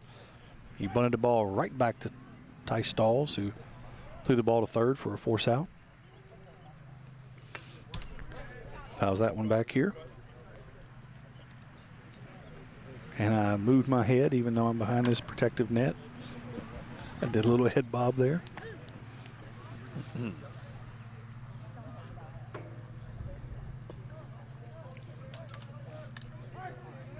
I've never had any desire to be a home plate umpire. I don't like umpiring. Ball's a little outside. He stretches across and wastes it away.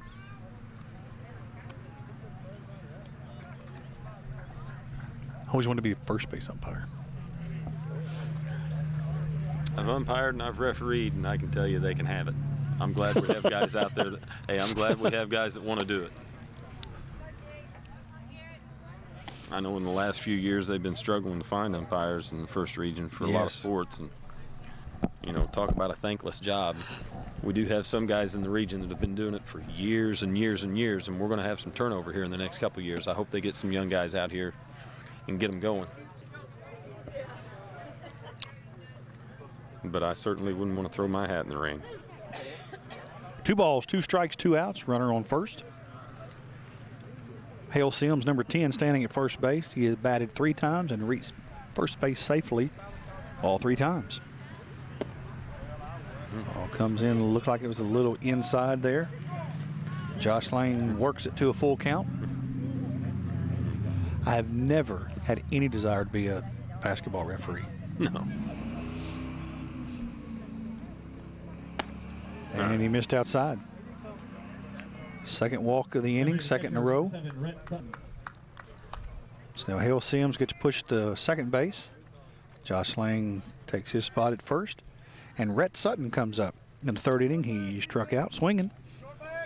And then in the 4th inning, hit a fly ball to right field. At bats like Lang just had, they get lost in the shuffle sometimes, but those are really good at bat. How was it good at bat? He got behind the count. He fouled off a couple of pitches. You know, Garrett walked him, but he wasn't missing by large margins. No. The kid was confident. Took the pitches he should have, fouled off the pitches that were questionable, ended up earning a walk, and puts a guy in scoring position. You know, it's little things like that that, you know, if you get a base hit right here, that puts him back in the ball game a little closer. You like to see that. You like to see after walking 2 straight batters, he comes back. Absolutely. First pitch strike. Like to see 2 more just like it.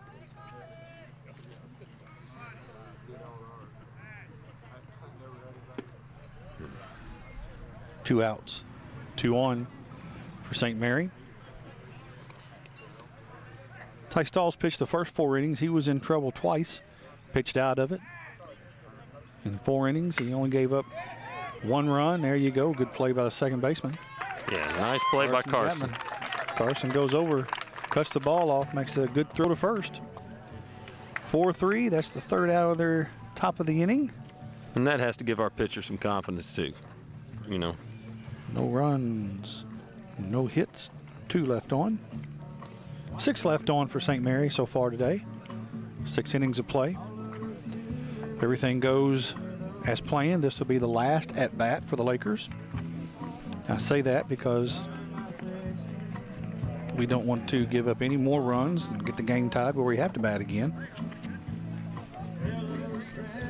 4-1. And they will start their inning off 8-9-1, so they'll have the bottom of the order coming up. What a nice afternoon it's turned out to be. It really has. This field, I always make the comment that we have the best looking high school field in the region. Now, I haven't been to the brand new McCracken County High School field. So I've seen all the high school fields except that one.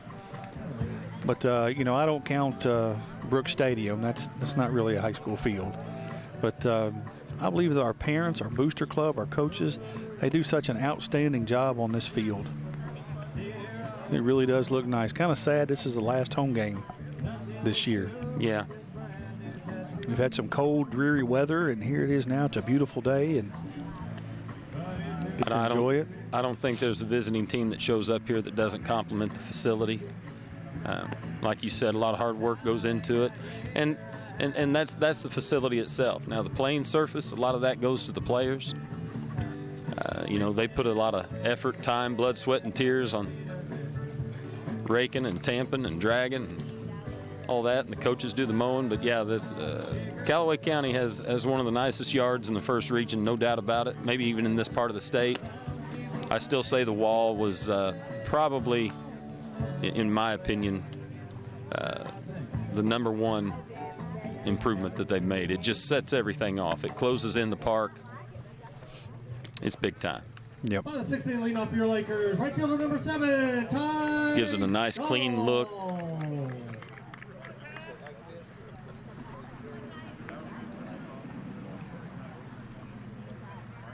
Number 7, Tice Stalls.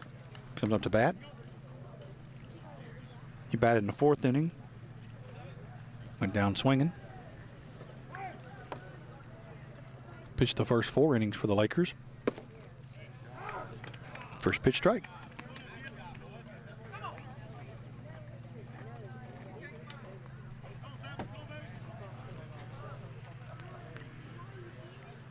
It was a good pitch right there, Coach Smith. Yeah, he's going right at him. Pounding the zone. Tice finds himself down 0-2. Not a bad move on Tice's part. Step out, gather himself a little bit, reset, and break the pitcher's rhythm.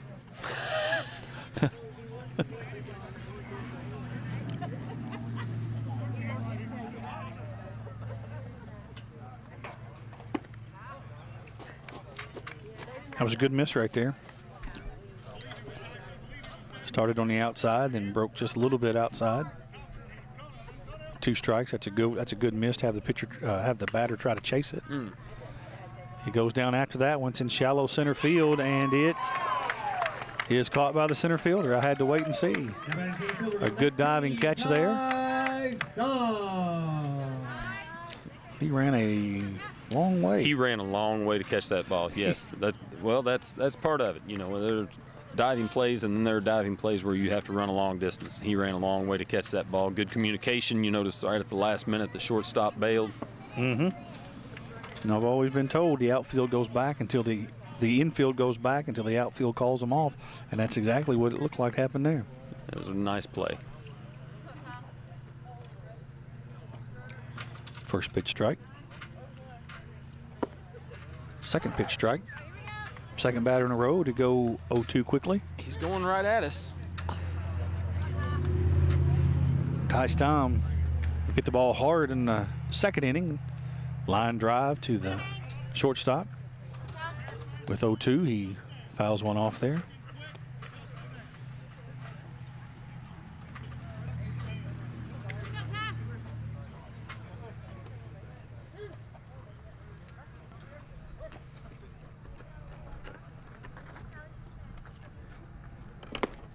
And went outside, had him chase it.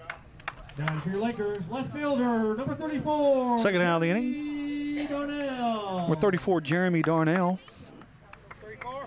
Sophomore, leadoff batter. Have him playing right field today. His 4th at bat of the game.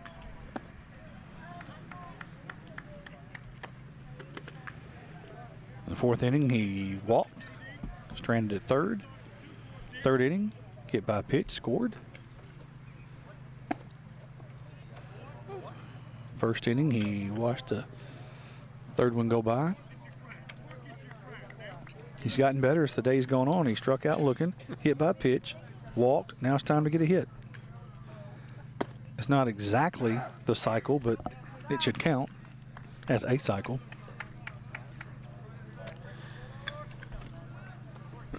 Got a good count to hit in right here.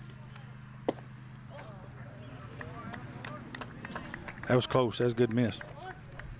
Yeah, he is. He's really had command this inning. He's not missing his spots by much. Smith, that is. Yeah. Got away from him there, though. Next up your Lakers, 3rd baseman, number 24, Christian Adams. Jeremy Darnell has 4 at-bats and has reached first base safely 3 times. Christian Adams walked in the 3rd inning and scored. Walked in the 4th inning, stranded at 2nd.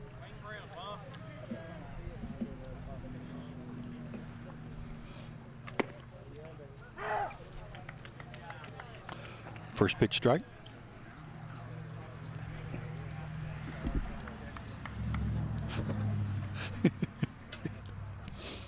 Like to see Christian Adams get on base with 2-1, have Lofton Pigg get up one more time.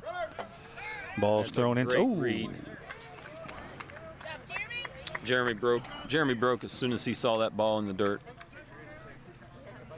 And I think the catcher was throwing the ball to 2nd. Not for sure if the pitcher. Yeah. Yeah, Jeremy got such a good break on that, such a good read, he had no chance of getting him. Strike two.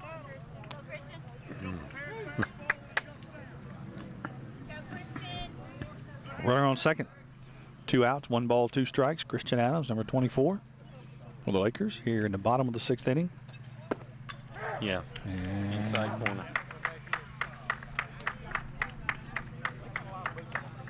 Be the 3rd and final out. So in that inning, we have 0 runs, 0 hits, 1 left on base. And all we have to do here is hold. Hold, and then we don't have to bat. Number 4, freshman Garrett Scott goes back to the mound to pitch the 7th inning for the Lakers. St. Mary will have their 8, 9, and 1.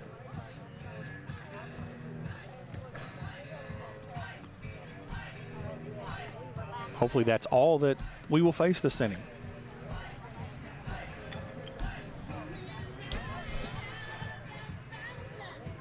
That was uncalled for. Threw that ball right back here at us, didn't he? Yeah, it would appear so. He's just waking us up. Yeah.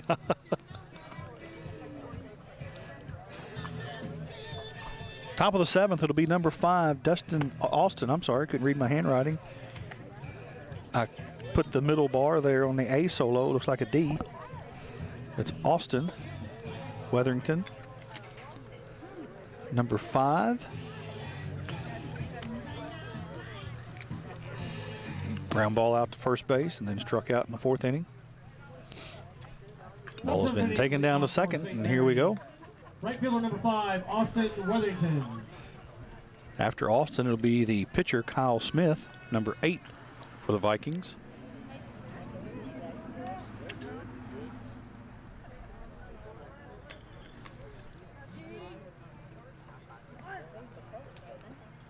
Here comes the first pitch for the 7th inning. It's a high ball.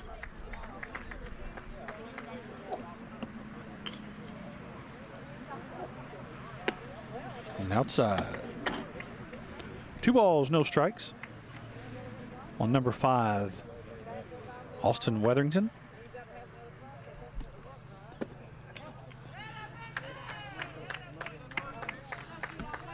Didn't miss by much. Definitely don't want to have to work from behind the count. Not at this point. You want to shut the door. You got 8, 9, 1 up. Lead strikes and lead outs. I believe that should be 3 balls and 1 strike. And I would be correct because that is ball 4. Yeah. Debuting the pitcher number 8, Kyle Smith. Number 8, Kyle Smith. Bats from the left side. In the 3rd inning, had that flare out in no man's land on the left field foul line for a single. First pitch strike. Kyle Smith's batting in the 9 hole here.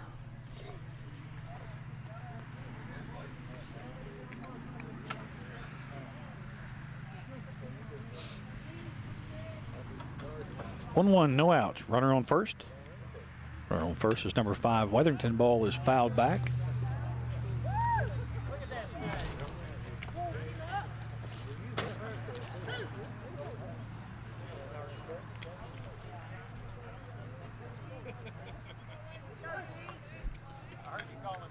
Wind gently blowing out. Ball just a little bit high. Yeah. Pretty good spot right there heading the count. Now let's come back and get him right here. You got the number 9 hitter. You got the top of the order coming up. Need to get an out right here. Full count for number 4, Garrett Scott, the pitcher. Also full count for number 8, Kyle Smith, the batter.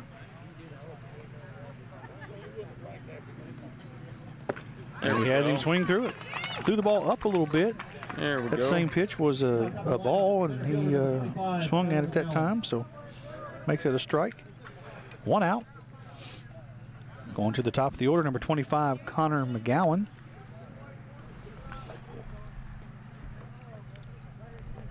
Flied out to right field, and then he hit a single in the 3rd inning.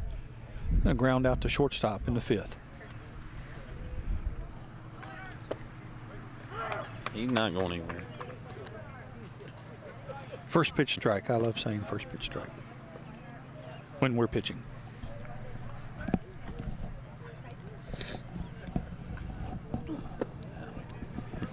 So Brannon snags that one. Keeps the runner from advancing to second.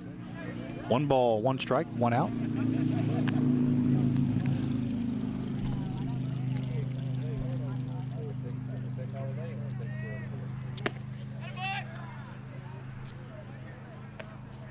Garrett misses outside there.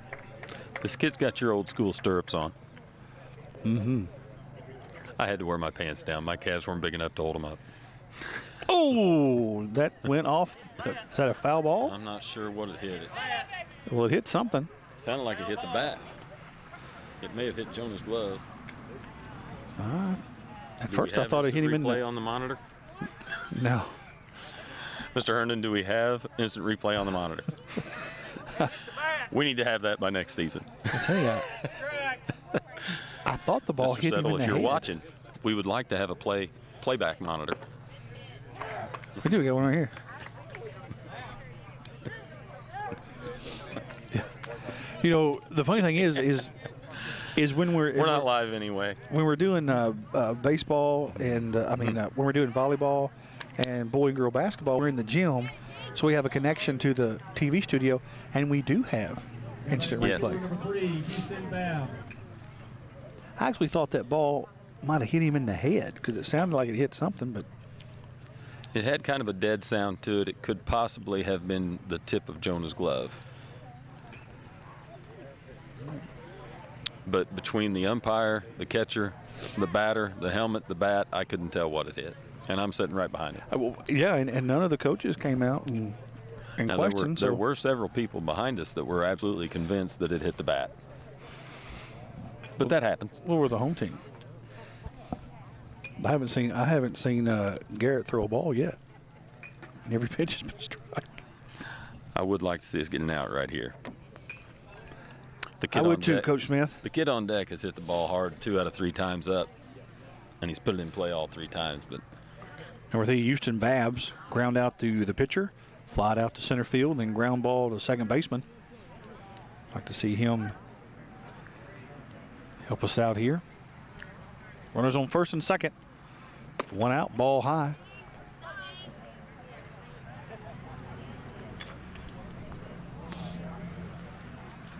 Looks like on the softball field, the Lakers have taken a lead 4-1. Do not know what inning it is.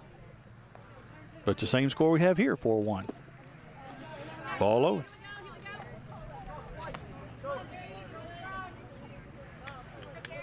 And Garrett may be squeezing a little bit here. Just needs to relax. Coach Smith, will you explain what you mean when you say he's squeezing it a little bit? Well, you just get to a point where you're just aiming instead of throwing. Trusting your delivery, trusting your mechanics, and cutting it loose. You know, it's like anything else. You know, just about every baseball player I know, if you want them to hit a spot on a wall, roll them a ground ball, and they'll pick it up and throw it. If you have them stand there and stare at that spot for about 5 seconds, they'll never hit it. And sometimes that happens with pitchers. You know, this is what I was talking about earlier Good with play pitch by Jonah counts. Brannon keeping that. Jonah's doing a good job behind the plate, keeping those runners, keeping the force intact. You know, and that's huge right now.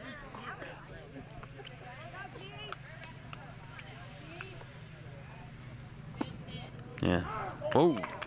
I thought he was pointing to first base. We'll take I thought it was ball forward, and he was telling him to take his base. Wow. The hitter thought it was low and away. Most of the crowd thought it was low and away, but the man in black did not. Johnny Cash? And just like that, it's a full count. Let's see if Garrett can capitalize on this. And he did. And, well, he capitalized by pitching a strike. He did throw a strike. Hit your cut, keep the force intact. There we go. No that need run to, doesn't no hurt need, us. yeah, no need to try to get to play at the out at home. There's going to be, we're going to be able to get it, and then everybody advances on the throw. A single up the middle. Connor McGowan advances to second base and has to hold as the ball is hit to center field. That's the second run of the day.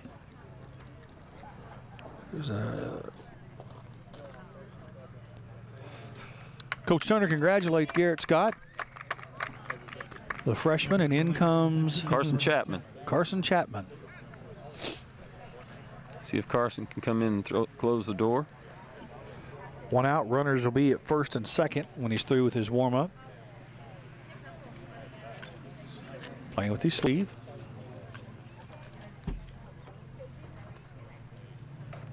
Everything has to be just right, feel right, and get ready to go. You're on TV. You're on TV.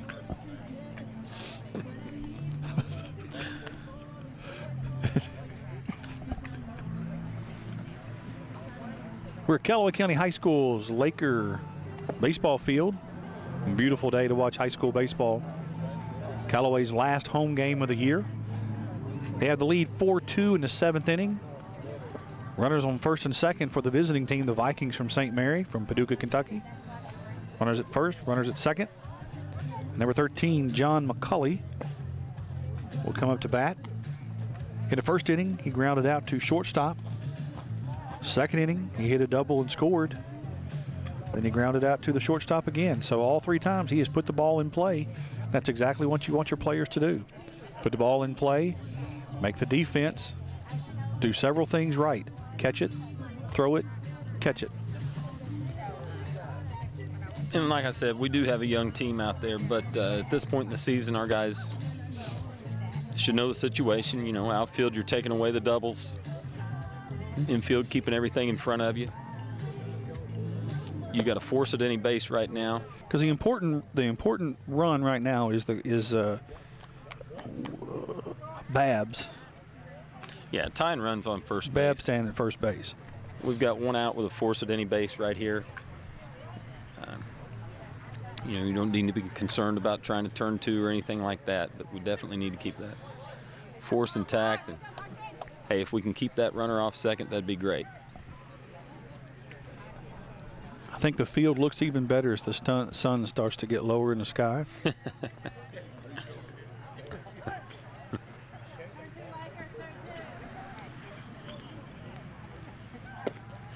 Carson Chapman Going comes right in. at it. He's the third pitcher for Callaway today. First four innings were freshman Ty Stalls. Fifth and sixth and 2 1/3 innings was freshman Garrett Scott. Now we have sophomore Carson Chapman. Moves from second base to the mound. 1 ball, 1 strike, 1 out, 2 on, 2-run lead.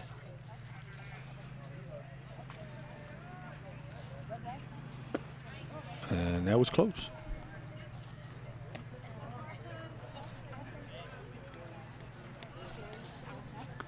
Looks like the Lady Lakers have opened up a lead on the visiting Lady Comets from Carlisle County.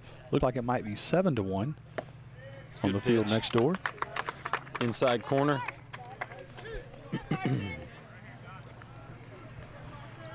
2-2.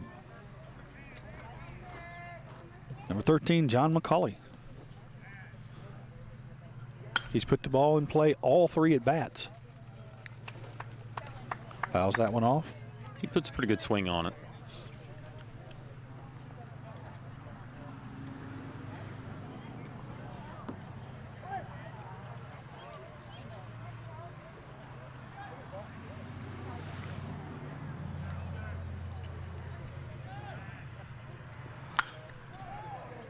It was a good-looking pitch. Had a little movement on. Long strike. Good pitch.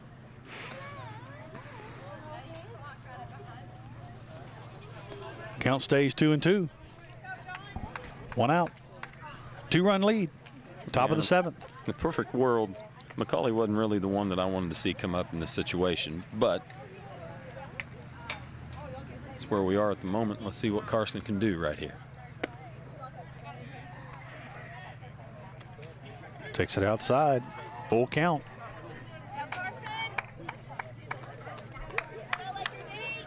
Count is full. Carson comes set. And a good pitch. Up maybe a little more than what you would want. But he fouls it back.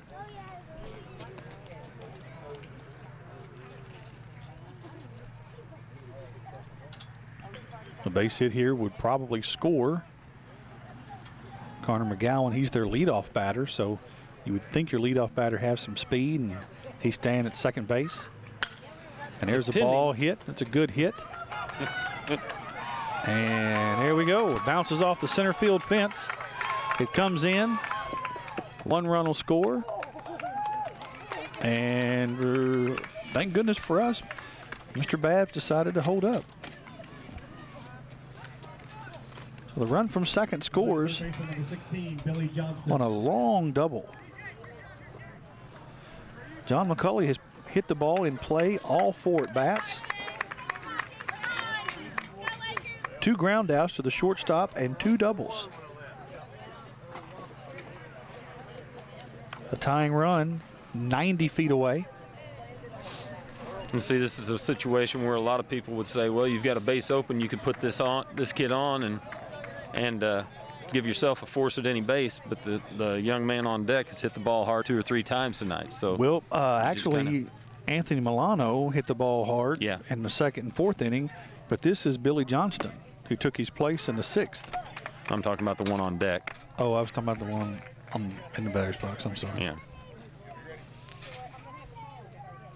First pitch strike. Ball's high. Yeah, Sims is the one that hit the ball hard up one of the hardest balls hit all night. The one up the middle. He has 2 singles and a walk. Hale does. Hale Sims. Number 16, Billy Johnson. Is at the plate, fouls one back. Well, he's chasing him up. Climb the ladder here. Billy struck out in the 6th inning. Assistant coach Chapman. Edford. Bringing in some new balls. Those are those special order balls that he and Carson work with at home. Throw them in there, ump. Let's go. And ball came in low. Jonah stopped the ball there.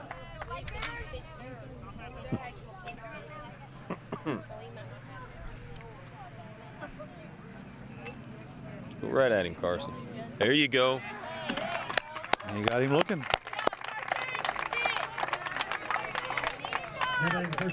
This brings up a little bit of drama here. We had some drama last year. Put him on.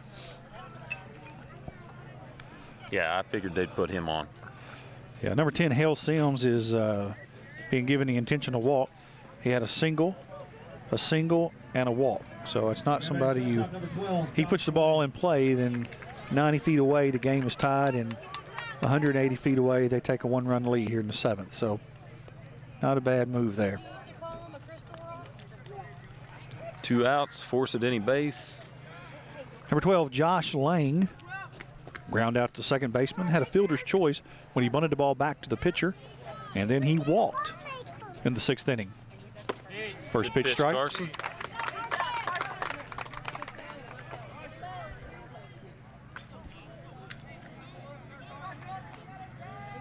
The kid at third is getting a huge lead out into the foul territory. I think we're going to try and keep him close here. Closer, anyway.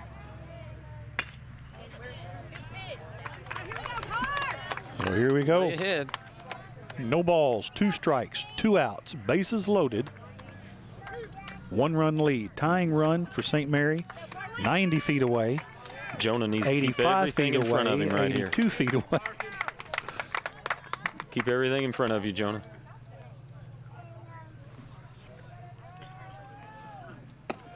A little high. And they could be trying to bait a throw, too. Well, he turned and ran, so I don't know how much of a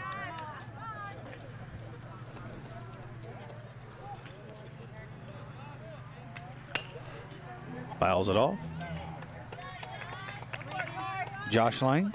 This is the kid that fouled pitches off last at bat and drew a walk.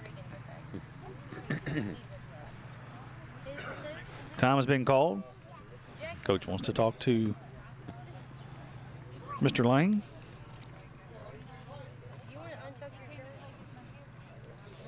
Once again, it is Thursday, May the 19th here at Laker Field.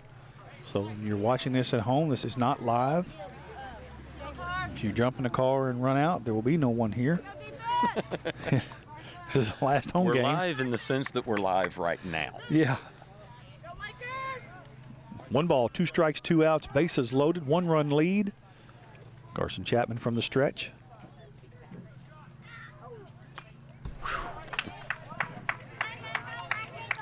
Josh Lang fouls that one off, stays alive.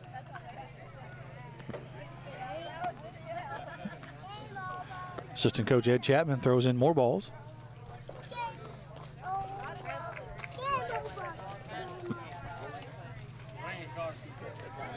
Here we go, Carson Chapman, bases loaded for the sophomore. Third pitcher of the day for Calloway. Here's the pitch. And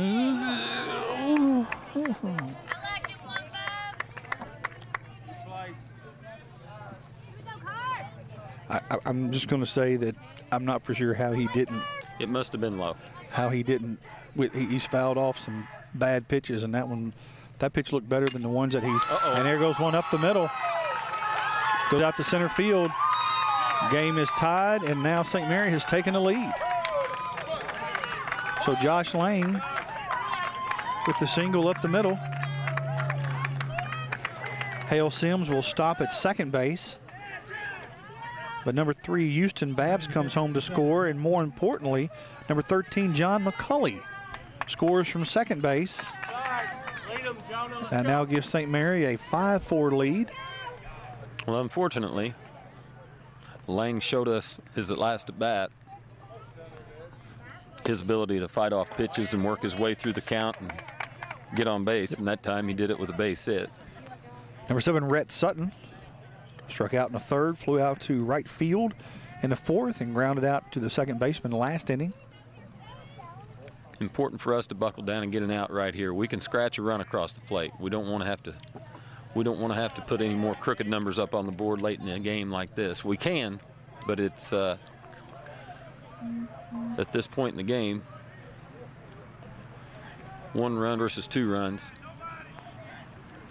It's a different task. Pitch was high. He knocks it out to center field, and it'll go down as an F8 for the third out. And so that's going to look like 1, 2, 3, 4 runs off of 1, 2, 3 hits and 2 left on base. I'm not sure where the 2-2 pitch was. I was blocked by the ump and the catcher. I know it crossed the plate. It must have been low. But it reminds me of. It was center of the plate, about 3 inches above the knee. It reminds me of the catcher turning around and asking the umpire, where was that pitch? When Wade Boggs was batting, the ump said, well, he didn't swing. And you never know. Lang fouled off all those close pitches. The umpire may have given him the benefit of the doubt. Who knows?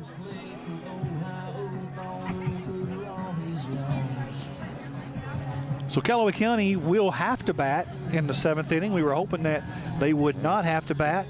But the good news is our leadoff batter for the 7th inning will be number 21, Lofton Pigg. And he'll be followed by Jonah Brannon, who was ear-holed and then hit a single and then ground out to the pitcher. And then Carson Chapman comes up after that. Carson flew out to center field, had a single, caught between second and third, and then ground out to the third baseman. Made it closer than I thought it would be. Lofton struck out in the first inning, reached first on a drop third strike, and then hit a single and was hit by a pitch. So 2 out of 3 times today he's reached first base. Hopefully this will be 3 out of 4. Well, we've got the heart of our order coming up, so we couldn't ask for anything more at this situation. And like we talked about earlier with baseball, things can change, and things can change in a hurry. If you're watching this game on cable television, we'll let you know when you can also watch it on demand on a Callaway Live YouTube channel. Go to CallawayLive.com. You can tell your family and friends who do not live in this community and don't get this channel that they can live out of state, different country, doesn't matter. Internet, CallawayLive.com. They'll be able to watch this game. They can watch it 2 or 3 times a day if they want to. Benefits of having the award-winning Callaway Live. Mr. Hernan and the students do a wonderful job. That was a good-looking pitch right there. The Laker Review, the award-winning newspaper, and then Callaway Live, the award-winning Lofton Pigg hits one. And see, that's huge. Gets one into the gap. Now you don't have to worry about bunting and playing for a run. You've already got him there. If you want to bunt him to third, you can. I was just having a leadoff double is huge in that position. Number 10, Jonah. A lot of positive things can happen here. He can bunt Jonah. He can let Jonah just stand at the plate and look for something he can drive the other way. Jonah ought to be sitting there right now looking for something on the outer part of the plate, something away that he can go the other way with. We need to hit this behind the runner if at all possible. Recently in the state competition, our newspaper and TV studio combined was the #1 media program in the state. He may bunt him here. Yep. First pitch strike. Outside corner. I'm amazed when I watch the news program that you have been on of how well the edits and the programs are put together for a student-run TV station. Oh, it's incredible. They all have a job to do. They all do their job well. It's going to, is it deep enough? And he's going to, no. F8 will be the first out of the inning. Up your Lakers, your pitcher, number 15, Carson. You just got to tell yourself, Chapman. if Lofton had led off with a single and you bunted him over to second, you'd be sitting in the same situation. He'd have one out with a runner on second. And the dugout would be pumped. Yes. Because everybody's doing their job. We're in that same situation for Carson right here, who's very, very capable of knocking one through the infield here. Well, I was just relaxed as I can be. I'm all squatched down in the seat here.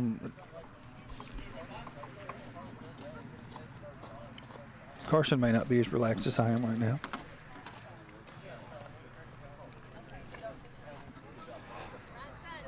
Callaway County High School Laker baseball field. Callaway Live production. I'm Brian Wilmerth. I'm joined here once again this year by Steve Smith. Teaches English at the high school. He also was the head baseball coach, Callaway County High School, and he was the golf coach. Won 4 consecutive, was it 4? Regional titles. 4 consecutive regional titles in women's golf. Yeah, we're lifting the ball now. Just lifts that ball up to the center fielder. F8.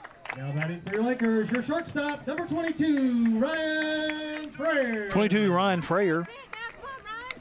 Hit a soft liner to the second baseman in the third inning. In the second inning, had a fly out to right field, and in the fifth inning, a fly out to right field. Like to see Ryan step up right here. The lone senior playing in his last home game. Like to see him drill one to the gap. And he hits the ball, the shortstop. He fields it cleanly, throws to first. And that'll go down as a 6-3. That's the third and final out of the game. And so we had 0 runs, 1 left on base, 1 hit. So Callaway has 4 runs on 4 hits, 8 runners stranded. And St. Mary, the visiting team, the Vikings from St. Mary from Paducah, Kentucky, they have 5 runs off of 9 hits and 8 runners stranded on base. So that is it for the last home game of the year for the Lakers. As I mentioned earlier, we were going to do this on Monday with the game against McCracken County. And because of the potential of weather, this equipment is not cheap. It's expensive equipment. Yes. And getting it all set up out here without any shelter, it's just not something that you want to do. It takes a long time to set up and take down. And so today is a beautiful day for baseball. And Callaway Live, a student award-winning, student-led TV production class at Callaway County High School. If you're watching this on the Callaway County School channel, be sure to tell your relatives and families, your friends and families who do not live in this community to log in to www.callawaylive.com so they can watch it on demand on the internet. Coach Smith, what are your takeaways here? We're fixing to sign off. Well, up until the last inning, we had a lot of positives. It was 4-1. 4-1. We played good defense the whole night. Fielded the ball, made the routine play look routine. I thought our approaches at the plate were much better. We had some positive swings and positive counts. We took them deep into counts. Thought our pitchers did a pretty good job, especially in the first 4 or 5 innings. Of when they did get in a jam, they worked their way out of it, let the defense work behind them. But you have to credit St. Mary too. There was no quit in that dog tonight, and they came out and had an opportunity and made the most of that opportunity. But with a young team, it doesn't matter if it's in game 1 or game 31. You find things that you can build on. There are a lot of positives with this team that we have this year, and everything that happens from the start of the season up until tomorrow night all goes out the window as far as records and everything when you lace them up and play Murray on Monday. Everybody's record is 0-0 at that point. The Lakers will travel to McCracken County High School tomorrow, which is a Friday, and then on Monday they will play Murray High in the first game of the 4th District tournament at Murray State University. My name is Brian Wilworth. I'm joined here by Steve Smith, and under the direction of Mr. Randy Herndon, this has been your student-run Callaway Live production of Laker Baseball, Callaway County High School. Thank you for joining in, and tell your family and friends they can always watch this on demand at CallawayLive.com.